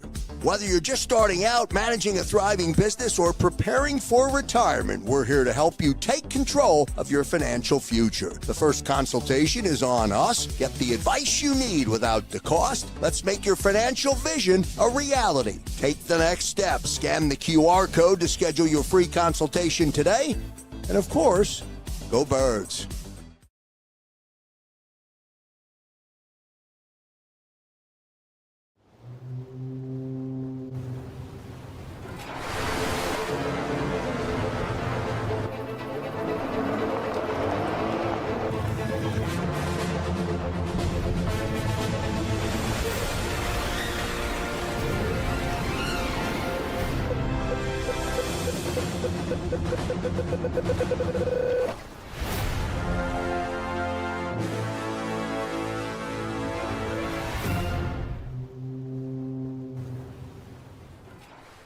They're carving them up and good play calling along the way. First and goal at the 6.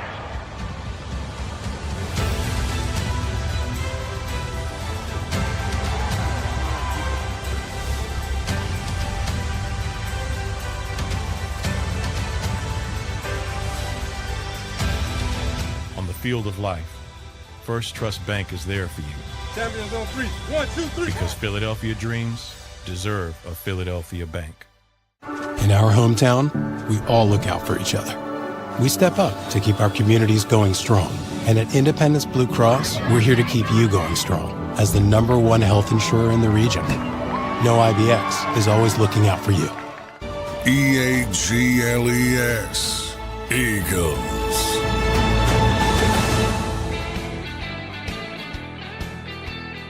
Hit the like button. Big Sills here. We are motoring towards tonight's exhibition game against the Cincinnati Bengals.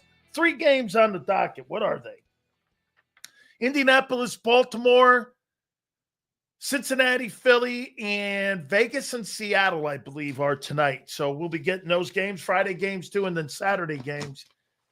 But I do have to say this. I have to hand it to the people at the NFL. Did you hear what the new gift is that they're sending to ESPN? Have you guys seen the new gift? Anybody have an idea? Fabulous gift. I wish I had thought that, but then again, I think I did before. I'll explain to you. So the NFL has sent all the hosts and analysts at ESPN signature knee pads with Roger Goodell's face on them so that they could crawl around on their knees for the NFL every single time that the National Football League has a story that might not be a story they want covered, so that the ESPN analysts and hosts could shuffle around on their knees We can't cover that. How about this? You sold 10% of your life. The NFL now owns 10% of ESPN. Sure, that will be covered great. Yeah. I mean, so I heard they're green, of course, because the NFL's main color is green. And they got a gold face of Roger Goodell. And they say knee pad.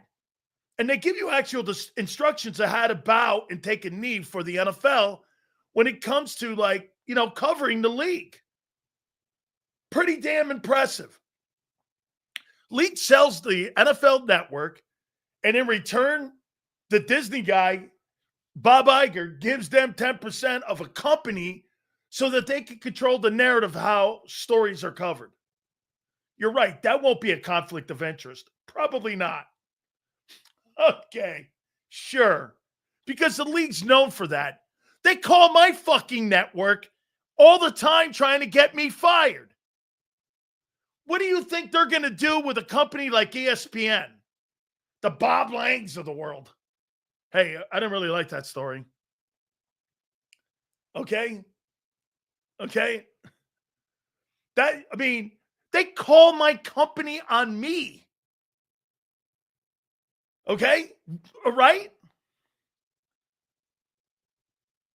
I don't like the story being covered about CTE. Okay? I don't like that there's an owner who gets nabbed like Bob Kraft when he's rolling around getting massages at a massage parlor. Hey, okay. How you doing? Personally signed knee pads, courtesy of the league. Every host at Bristol, they're on campus now has to wear them.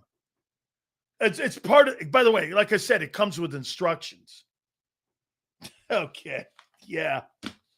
Sure. All right. Yeah. Right. So what, you don't think there's a conflict of interest there? All right. Hey, by the way, we'll talk about tonight a little bit more here in a second here. Give me a break. So AJ Brown had a bitch with his 93 Madden rating. He had a bitch with, you see it? See that thing here, man. Hold on here. Let me see that. 93? What are you talking about? I'm a 99er. Ain't no 93. What's this? Shit Hurts is 85. They don't think shit of the guy. Look at this. Hold on here. 93. Look at that. Hurts is 85. Even Madden takes a shit on him. All right. It's great content, though, for me. I love it. You know, because you don't see the intangibles. Madden doesn't see the intangibles. Really. Hey, you know that. Hey, get this. So when you're talking about Hurts, the intangibles, I get it. It's conversation. It's true. Madden doesn't see the intangibles. Really? Well, it is a game. Oh, my God. And what is a game based on? Let me ask you this. What's the game based on? This is what John doesn't get. What's the game based on?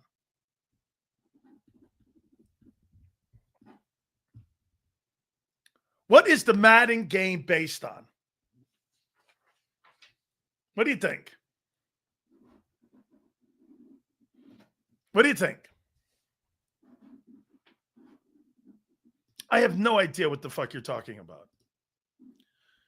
You tell me. What do the ratings for the Maddens on the players mean?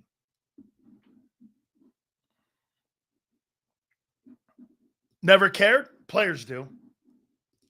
Popularity? Part of it. Liking for players? Last season primarily. Okay. What else? It's based on the real NFL. So let me get this right. Madden and NFL salaries are based on performance. And here, look at this. See this? Stats. Wait, stats, right? This is what you're saying. Stats. Is that right? Stats. Stats and popularity. Is that right? Is that what you're saying? Okay, statistically speaking, stats. Well, folks, that's what you're paid on. You're paid on Madden. So when people go like this, it's irrelevant. No one cares. That's not true. It's also perception. Get this.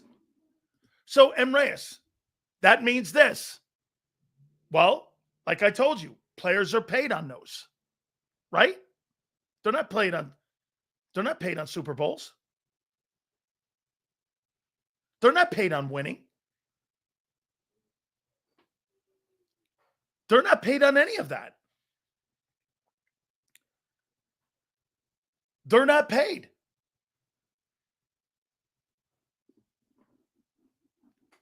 Dude, Tom Brady was never paid. He was never the highest paid quarterback in the league. Tom Brady he uses. I'll use Trevor Lawrence. He's paid more than your boy, and he ain't won shit. Show me Trevor Lawrence's stats. Correct. Why is he paid more then? Okay, Lamar, it's a great take. Show me Trevor Lawrence's stats. Then why is he making more? So salaries are based on stats. It's how players played. Is that right? Okay. Based on paying for players, right? Based on stats. You're not right in this. Nobody's paid on winning. This is right. You're right. That's why players want to know their rating. Correct. Don't ever let anybody tell you that small shit doesn't matter. Because it does to those dudes. They're all egomaniacs. Okay? And they all want to have the perception because they're building brands. Okay? So get this. Okay. He's paid off of potential. He ain't paid on winning. Sure, you can use any word you want, but winning. He's not paid on winning. Twiz wants to use potential. Okay, sure. Use any word you want, but winning. Okay. Sure, man. Player, again, see it, look, stealing money? Half the league stealing money. You think Dak's making 60 based on winning? What's he won? We're old school. Some don't understand. Correct. They think because you're on a good football team and you're winning Super Bowls and you're winning NFC championships, that's how you're gauged in this league. It's not how you're gauged. That's why people fight Jalen Hurts' status in the league every day. Because they don't see him like those other guys. Get this. If Hurts wasn't winning, he'd be nowhere in that conversation. Do you understand that? There lies the difference. Because it's not based on his skill set. If he wasn't on that good football team, you'd never be talking about him in the same light as those other guys. The Trevor Lawrences of the world, the Josh Allens. You're right. Those guys don't have good teams. Those guys aren't winning. Well, those guys are revered more. Thank God Hurts wins, or they wouldn't even acknowledge the guy. Totally. Can you imagine? Like I said, Lamar puts a championship next to that name. He'll go down as one of the greatest football players that's ever played in this league. He will go down as one of the greatest players of all time if he wins the Super Bowl. You understand that, right? Right? Again, not a rip on anybody here. I'm trying to explain to you more about the other guys, not him. I'm talking about more like the players like Kyler Murray, who makes $48 million. Again, Prince, there's no argument here, guy. I don't know what you're looking to argue on. Sills, if you review the statistics from last season, you will see that all the ratings are accurate, hence why Allen and Lamar. Oh, I'm sorry, dude. That's actually a spectacular take. It is. That's actually a spectacular take. They are pretty accurate. Okay? Just like people debated Andy Reid as a Hall of Fame coach if he's never won a Super Bowl. I think there's Hall of Fame coaches that haven't won Super Bowls. I think Marv Lee was a Hall of Fame coach. He's a Hall of Fame guy. Sure. He's a great football coach. I think there's guys like that have been great winners. I mean, John Madden's postseason record in the NFL is not very good. If you look at his postseason, I think he's one game over 500. And yet he had a 750-something win percentage. I mean, during the regular season. Marty Schottenheimer's only problem is Marty's like 5th all-time in wins. I think he was like 4-16 or something like that in postseason play. I'm saying people debated if Andy was a Hall of Fame coach, just like people will debate about – people aren't going to debate about Lamar Jackson and Josh Allen being Hall of Famers. There's no debate if they continue playing the way they are. There's going to be no debate. There was no debate on Marino. There was no debate. There was no debate on Warren Moon. There was no debate on any of those quarterbacks who went on to play and became Hall of Fame players like Jim Kelly and them. None of them. There were no debates on how good those players are. Bud Grant was a great coach. Was a super CFL coach too. Absolutely. No, Sirianni's more George Seifert in my book. What's more likely for a Super Bowl, for a QB, 2 Super Bowls in the Hall of Fame or 2 MVPs in the Hall of Fame?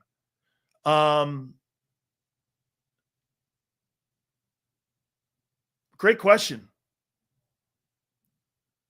Well, I can't. How many Super Bowl MVPs? Let me see here. It's a great question. Let's see how many 2-time MVPs. 2 NFL MVPs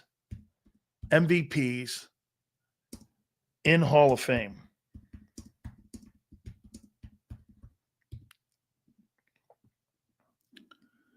Let's see here. Montana, Young, Warner, Manning, Rodgers, Brady, Favre, Jim Brown. Okay, you said quarterbacks. John Unitas, Lamar Jackson, Patrick Mahomes. Jesus, look at that list. 2 MVPs. Joe Montana, Steve Young, Kurt Warner, Peyton Manning, Aaron Rodgers, Tom Brady, Brett Favre, John Unitas, Patrick Mahomes, and Lamar Jackson. And you said what now? Quarterback with 2 Super Bowl appearances. Let's take a look at that list.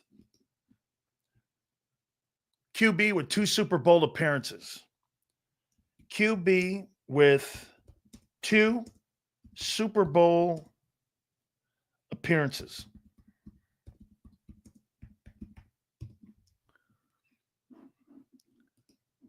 Let's take a look. Jim Plunkett, Bob Greasy,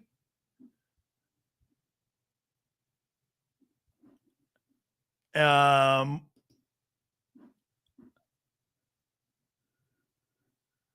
Plunkett, Greasy, Roethlisberger, Theismann, Craig Morton, Russell Wilson, and Jalen Hurts. I'll take that other list. That MVP list with them Hall of Famers on it. I'll take that other list. Shit, you're in the same room with Jim Plunkett and Joe Theismann. Not a bad list. John Elway, too, went to 2. And a Hall of Famer.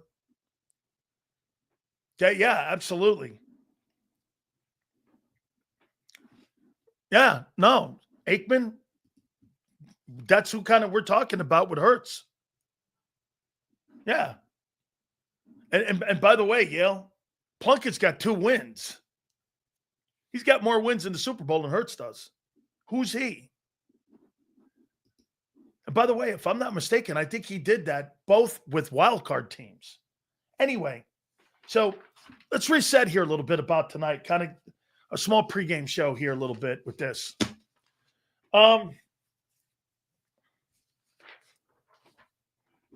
What's the most important thing you want to accomplish tonight? What's the one thing you want the Eagles to accomplish in tonight's game? What do you want them to accomplish? What would be the one thing tonight? What will you, when you leave the game? I hope you guys watch the game and don't listen to certain people tell you it's shit football, this and that. You got to pick a 53-man roster off that group tonight. It's not just about your 22. You understand half the team is going to come out of that group tonight. Do you not get that? Half your team's coming out of that group tonight. Right? Do you get it? 22 starters. Right? And over half of the group tonight that's playing will be the majority of your roster. Does that dawn on you guys? Well, it's shit football. You're not going to really see anybody. You're not going to. Well, dude, over half your rosters tonight. And you guys are going, it means nothing. Well, rosters are 53 plus 57. You're talking 22 players. Well, you're talking another what? 35 players are going to pick tonight off that players that you're going to see tonight. You got to find 35 players tonight that you're going to feel comfortable moving forward with. So anytime somebody tells you, maybe because I've been through that routine, I know it matters more than what the average beat writer or somebody that covers football and covers it from a media booth would say, because to me, what I'm going to watch tonight, I'm going to be watching over half the roster being selected. You don't really put that in context, do you? You didn't think about it that way. All right? I see it different. Thank you, Yale. Ty Robinson, see how he plays. I hope he plays well. I'll be interested. That right there will be a great watch, Fly. I want to see Ty Robinson tonight. Let's see him perform tonight. So far, it's been a dud. Seals, we had some major contributors in the season last year who would have been considered irrelevant in a game like tonight. Completely true. Dude, you found Oren Burks, Isaiah Rodgers, Tristan McCullum, and Fred Johnson off of this. Actually, you get to keep 70-plus players on your football team nowadays, counting your practice squad. How could you say that doesn't matter? I really don't get it. If you switch Aikman and Kelly to the Bills, Bills still go to 4 Super Bowls, and do the Cowboys still win? Just wanted your opinion. If you put Aikman on the Bills and you put Kelly on the Cowboys,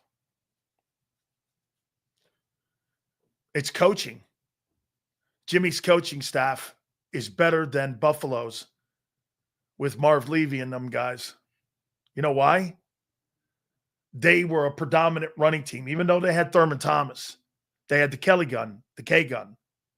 Jimmy's not going to have the K gun. That's a great question, and I appreciate the super. It's a super question. It's fabulous. An interesting exercise there. Look, Jim Kelly's my guy. He's been on the program. Jim Kelly's my guy.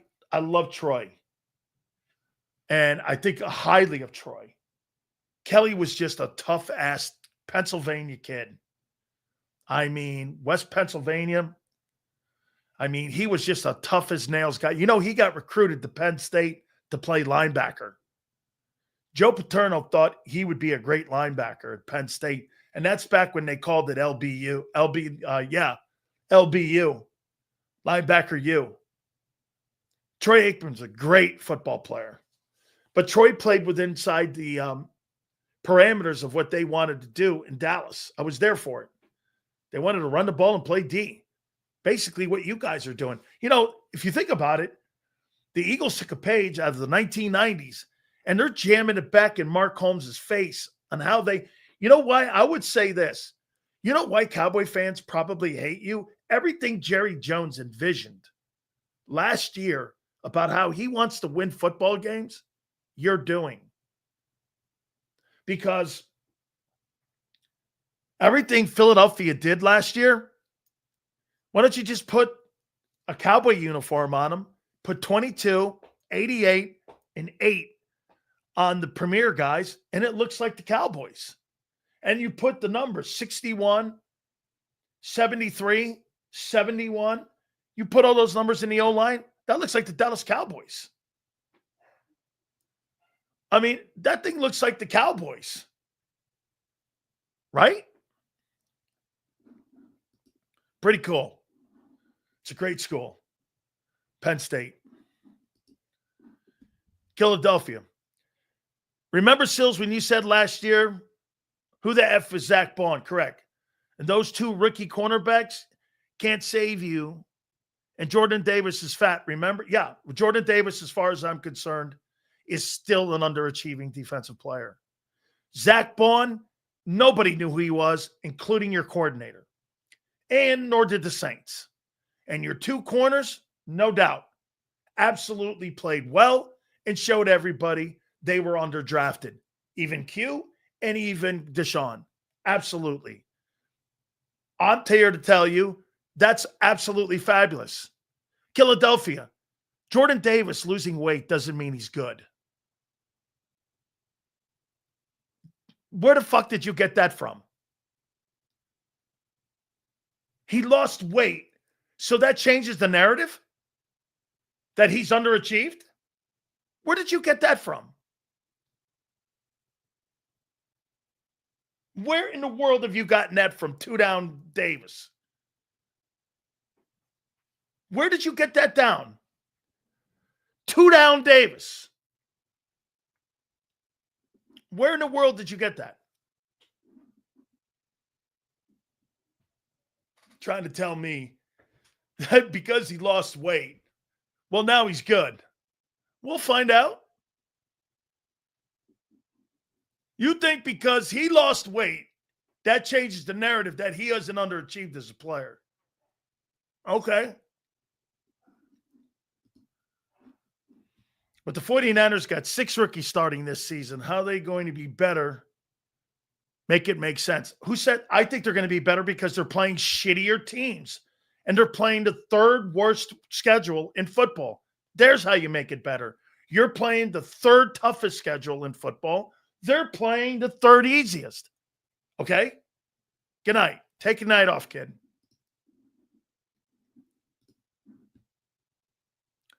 Jordan Davis has underachieved, but his NFC Championship and Super Bowl play showed he's getting better.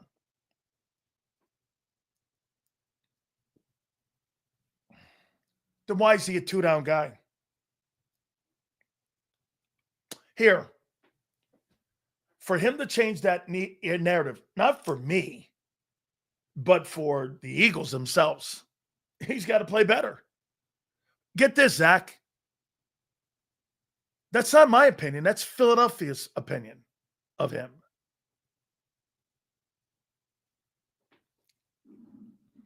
So he thinks playing the 3rd easiest schedule, and he thinks having a healthy football team, they're just playing weak-ass teams. I never said they were a great team. I said they're going to be a playoff team, and they're going to be much better.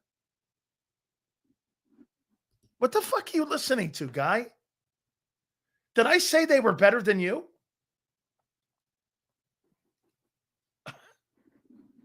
Absolutely asinine.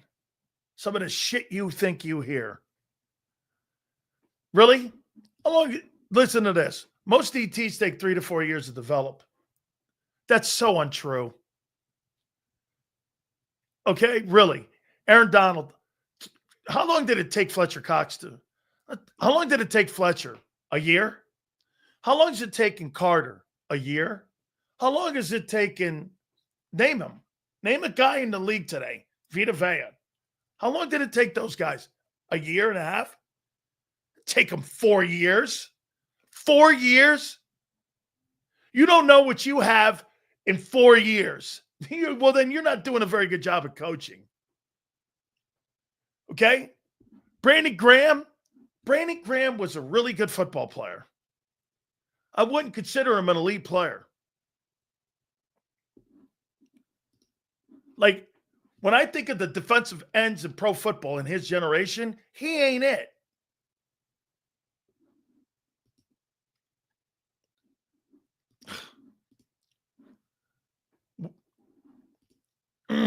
I mean, Brandon was don't let me, I'm not going to go down that lane. He's a fine ball player. Would he have double-digit sacks in his career once or twice? I mean, he was a good player, man.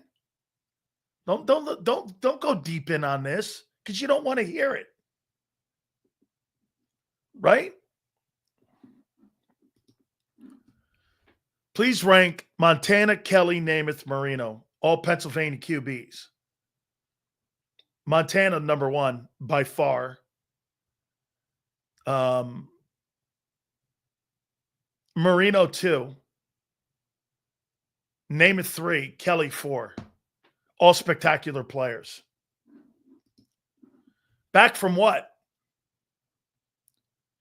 What's he back from? 2 downs?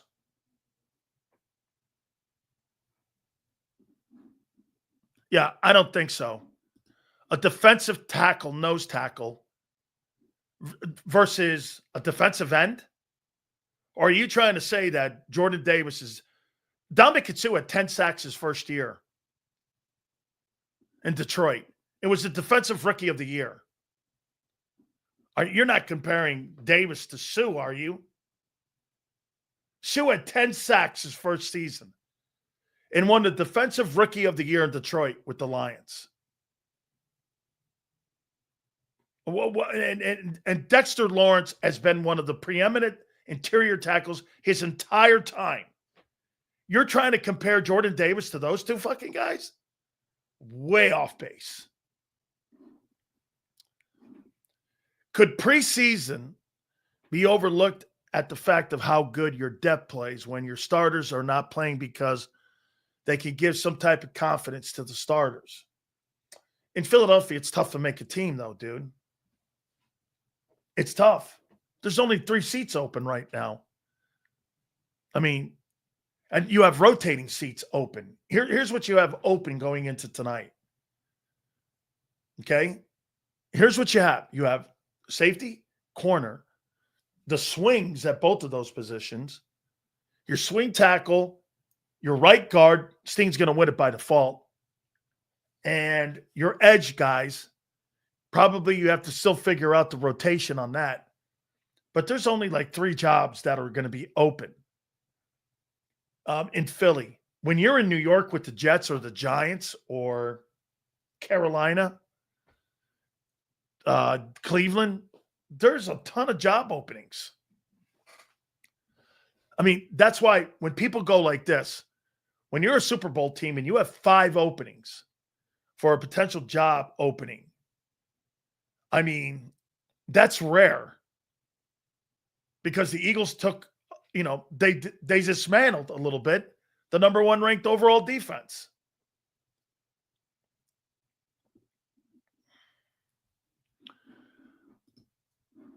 DT's job isn't to get sacks. It's a bonus, but I agree. He needs to be on the field more, Sills. Twiz, agreed. I'm not going to gauge Jordan Davis by his sacks. I'm going to gauge Jordan Davis by his snaps. Is that fair, Twiz? Twiz, is that fair? I'm going to gauge him by his snaps. right? That's how you're going to look at him. He's going to be his snaps. How effective. Here, I'll tell you this. Here's a great year for Jordan Davis. 5 sacks. Defense is in the top 5 in run defense. And he's included in some of the nickel packages. So I want to show you something, guys. 70% of the time, you're in nickel, right? That means he's off the field. Because you're in 4 down or you're in 4 linemen, and he's not going to be out there. That has to change that dynamic for you to call him an every down player. Right? So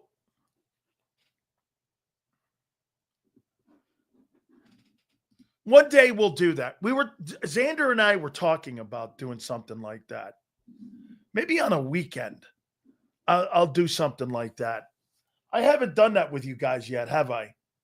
Watch the game live and give my commentary on the game. I haven't done that, right? I may do that.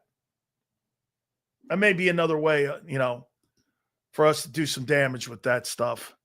So I might do that. I was talking to Xander again about doing that. And he and I were kicking that around a little bit. Okay?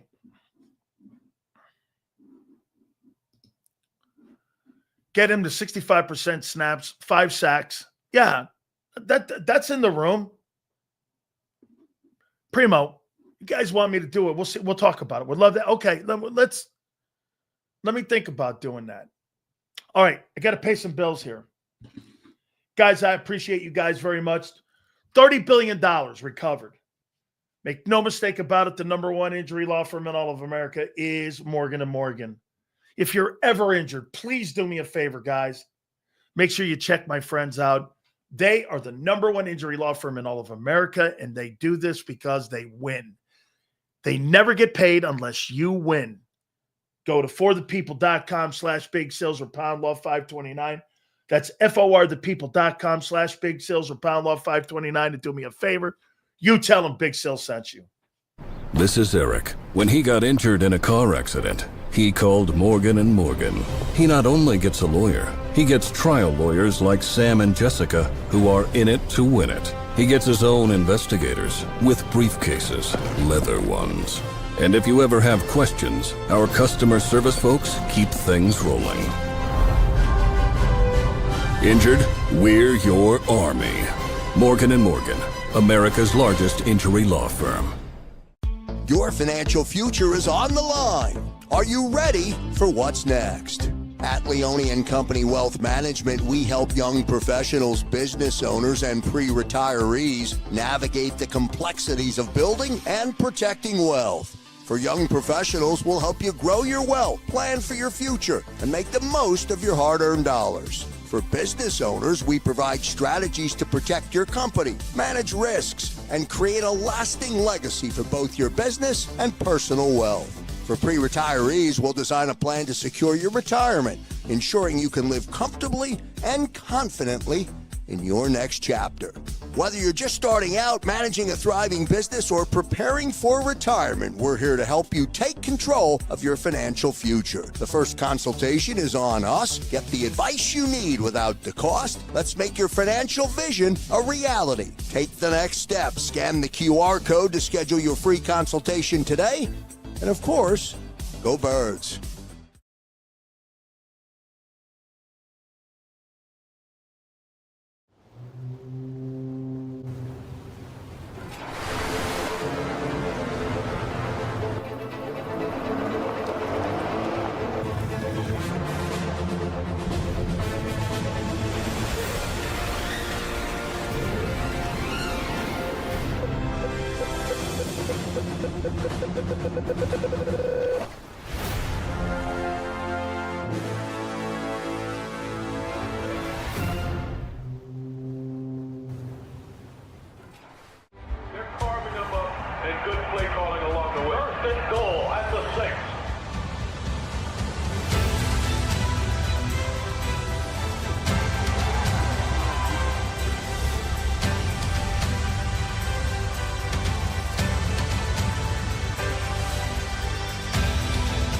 field of life, First Trust Bank is there for you.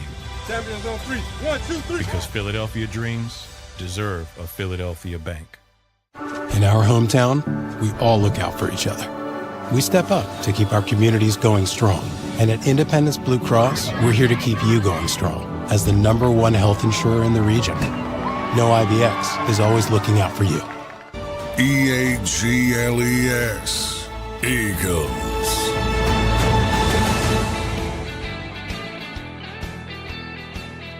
Big Sales National Football Show. Make sure you guys hit the like button. Again, see if we can get to 200 by the end of the show here. Appreciate that, guys. See Arch Manning, what he did? It looks like he's going to stay another year at Texas. Why wouldn't you? He's going to make as much money as Cam Ward's going to make with Tennessee. That guy's going to make $8 million this year. He's going to make the same amount of money as the #1 overall pick in the NFL. Why wouldn't you stay if you're going to go to a shitty team? Archie Manning said, don't be tanking because there's a great chance he's going to stay at Texas and he's going to come back for another year at Austin. I mean, right? Cowboys thinking about potentially like tanking for him. That might be a bad idea, Dallas. I wouldn't go down that lane. No way. Yeah, because, hey, remember, Archie Manning did this for Eli Manning. They wanted to send him to the San Diego Chargers. Remember, the Chargers drafted Eli Manning initially. Then they made that swap with the Giants, and they took Rivers, and they sent Eli up to New York. Can you imagine? Shedeur Sanders is taking a pay cut.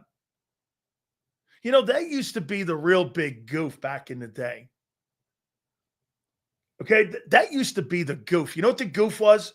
Hey, when you leave Miami, you're taking a pay cut to go play in the NFL. Not necessarily true, but I got what people were saying. So let me do this to you. So for me, I stayed in a house. I don't know. It was a 4-bedroom home. So what do you think that comes to? I don't know. What? This was like 35 years ago, though. I don't know, $2,000. Okay. I didn't pay it. I had a Corvette, which is about $700. I mean, so like $3,000 worth of bills. I don't even remember how they got paid. I swear to you, I don't remember how any of that. Isn't that wild? I don't remember any of that getting paid. I don't remember how. Like, I remember they go, why don't you move into this house? It was right across the street from Green Tree, our famous and infamous training facility. And I go, why don't you move into this house? And I go, really? So I went over to the house. I couldn't believe it. It had a swimming pool, had a gated fence. Everything was really great. And I was like, oh, sure. Okay. You want me to live here? I went into the room and had TV sets. And I was like, this is for me? And they go, yeah. Okay. 2 weeks later, I had a Corvette, and I'm doing all right, you know. So, yeah. No. You mean your mom's knee pads did? In Miami, this shit probably $5,000. Hey, $5K now? Yeah. Man. Dude, I got a great picture. I've posted it numerous times of my Corvette. Fucking great. I had a great time with that. So I had that. I had the house across the street. What else do we have? Oh, yeah, we had that one. We had this condo down in the Keys. Don't ask me how. But you put your name on it. This is crazy shit. You put your name on a list.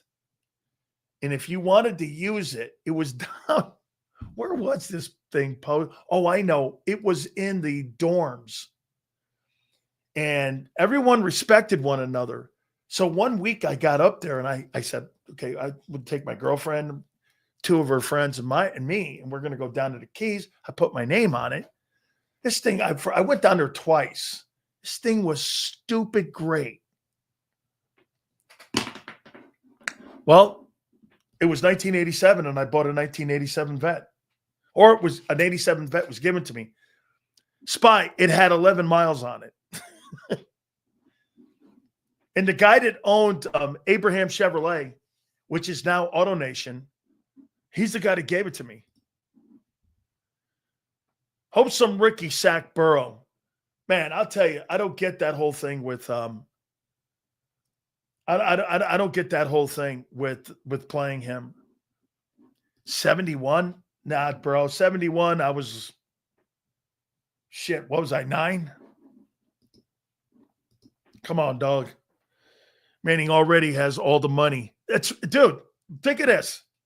Supposedly, when he leaves, Arch Manning, Primo, when Arch Manning leaves Austin, he would have made $25 million in endorsements. $25 million. Fucking guy doesn't need to get drafted. He's got $25 million in the bank. Oh, I had no problem taking that too, man. Guy, there was a Corvette in the driveway, and I go, "Whose is that?" And they go, "That's yours." I go, "Mine? Me? Little old Dan?" They go, "Yeah, that's yours." I'm like, "Okay." Sills in the vet. Oh, it was a red one too, man. It was totally dope. Oh, yeah. Oh, my God. Prince, if we had social media during our time with our teams, we would have been arrested for some of the shit we did. Okay? Yeah. Look at this guy. I will say this, though. When I got to the NFL, my Maserati and my Quadruport and my Lotus and my 911 and my Vet, they all look pretty good, all parked next to one another. How you doing? I had my Lotus Esprit. I had my 911. I had my Quadruport, my Maserati, and I had the Corvette. How you doing? So you know what I did was, I did this, Xander. Let me think here. What do you think this chick will look good in? What do you think this chick will look good in? The 911? The Vet? The Maserati? I had the Maserati for the older ladies. Oh, my God. I'm sorry. Let's see. The 911, though, man, was always a big hit with the chicks. That thing was, believe me when I tell you, that's one of my favorite cars, man. I never owned a Ferrari. Okay, I never did. I never had a Ferrari. Now, get this. I did drive. So get this. This guy gave me an Aston Martin for a weekend to drive. I was like, yeah, this car's nice. But the guy goes, what do you think of it? I go, it's nice. I go, how much is it? He goes, $250,000. I went, come again? The guy goes, hey, I'm all good paying $70,000, $80,000, $90,000. But a guy goes like this, look, yeah, $250,000. I went, come again? I was like, yeah.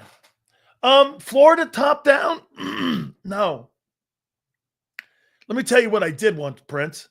So I drove from Alligator Alley from Miami up to Tampa because I was going down to see my chick. I burned the top of my head so bad that I had a migraine headache. And I'm sure Big Z knows this. I had a migraine headache for like weeks. It was so bad. I actually liked that car. I actually liked it. My Uncle Richard, get this. My Uncle Richard had a GTO Goat, had 2 of them. And when I first introduced my wife, my girlfriend, to my Uncle Richard, my uncle had a brand new Corvette. Hey, Betty, make sure he had just listen to this, Xander. He had a 24 karat gold steering wheel on this Corvette. I'm not kidding. It was 24 karat gold. This thing was maxed out. I think he had an AMC package on it too. That car must have been $175,000 to $180,000. He got the whole package on it. I looked, I think it had like 25 miles on it. My uncle had cars like that. 24 karat gold steering wheel. Incredible. Guys, enjoy the game tonight. Tomorrow we have Mike Golick joining us. That will be at 5:30. And that guy, Mike North, who you loved. 4:30, we'll have Xander back at 3:30. Enjoy that game tonight. Big Z and Big Joe, thank you. 2 to 6 tomorrow. We'll see you on the flip side.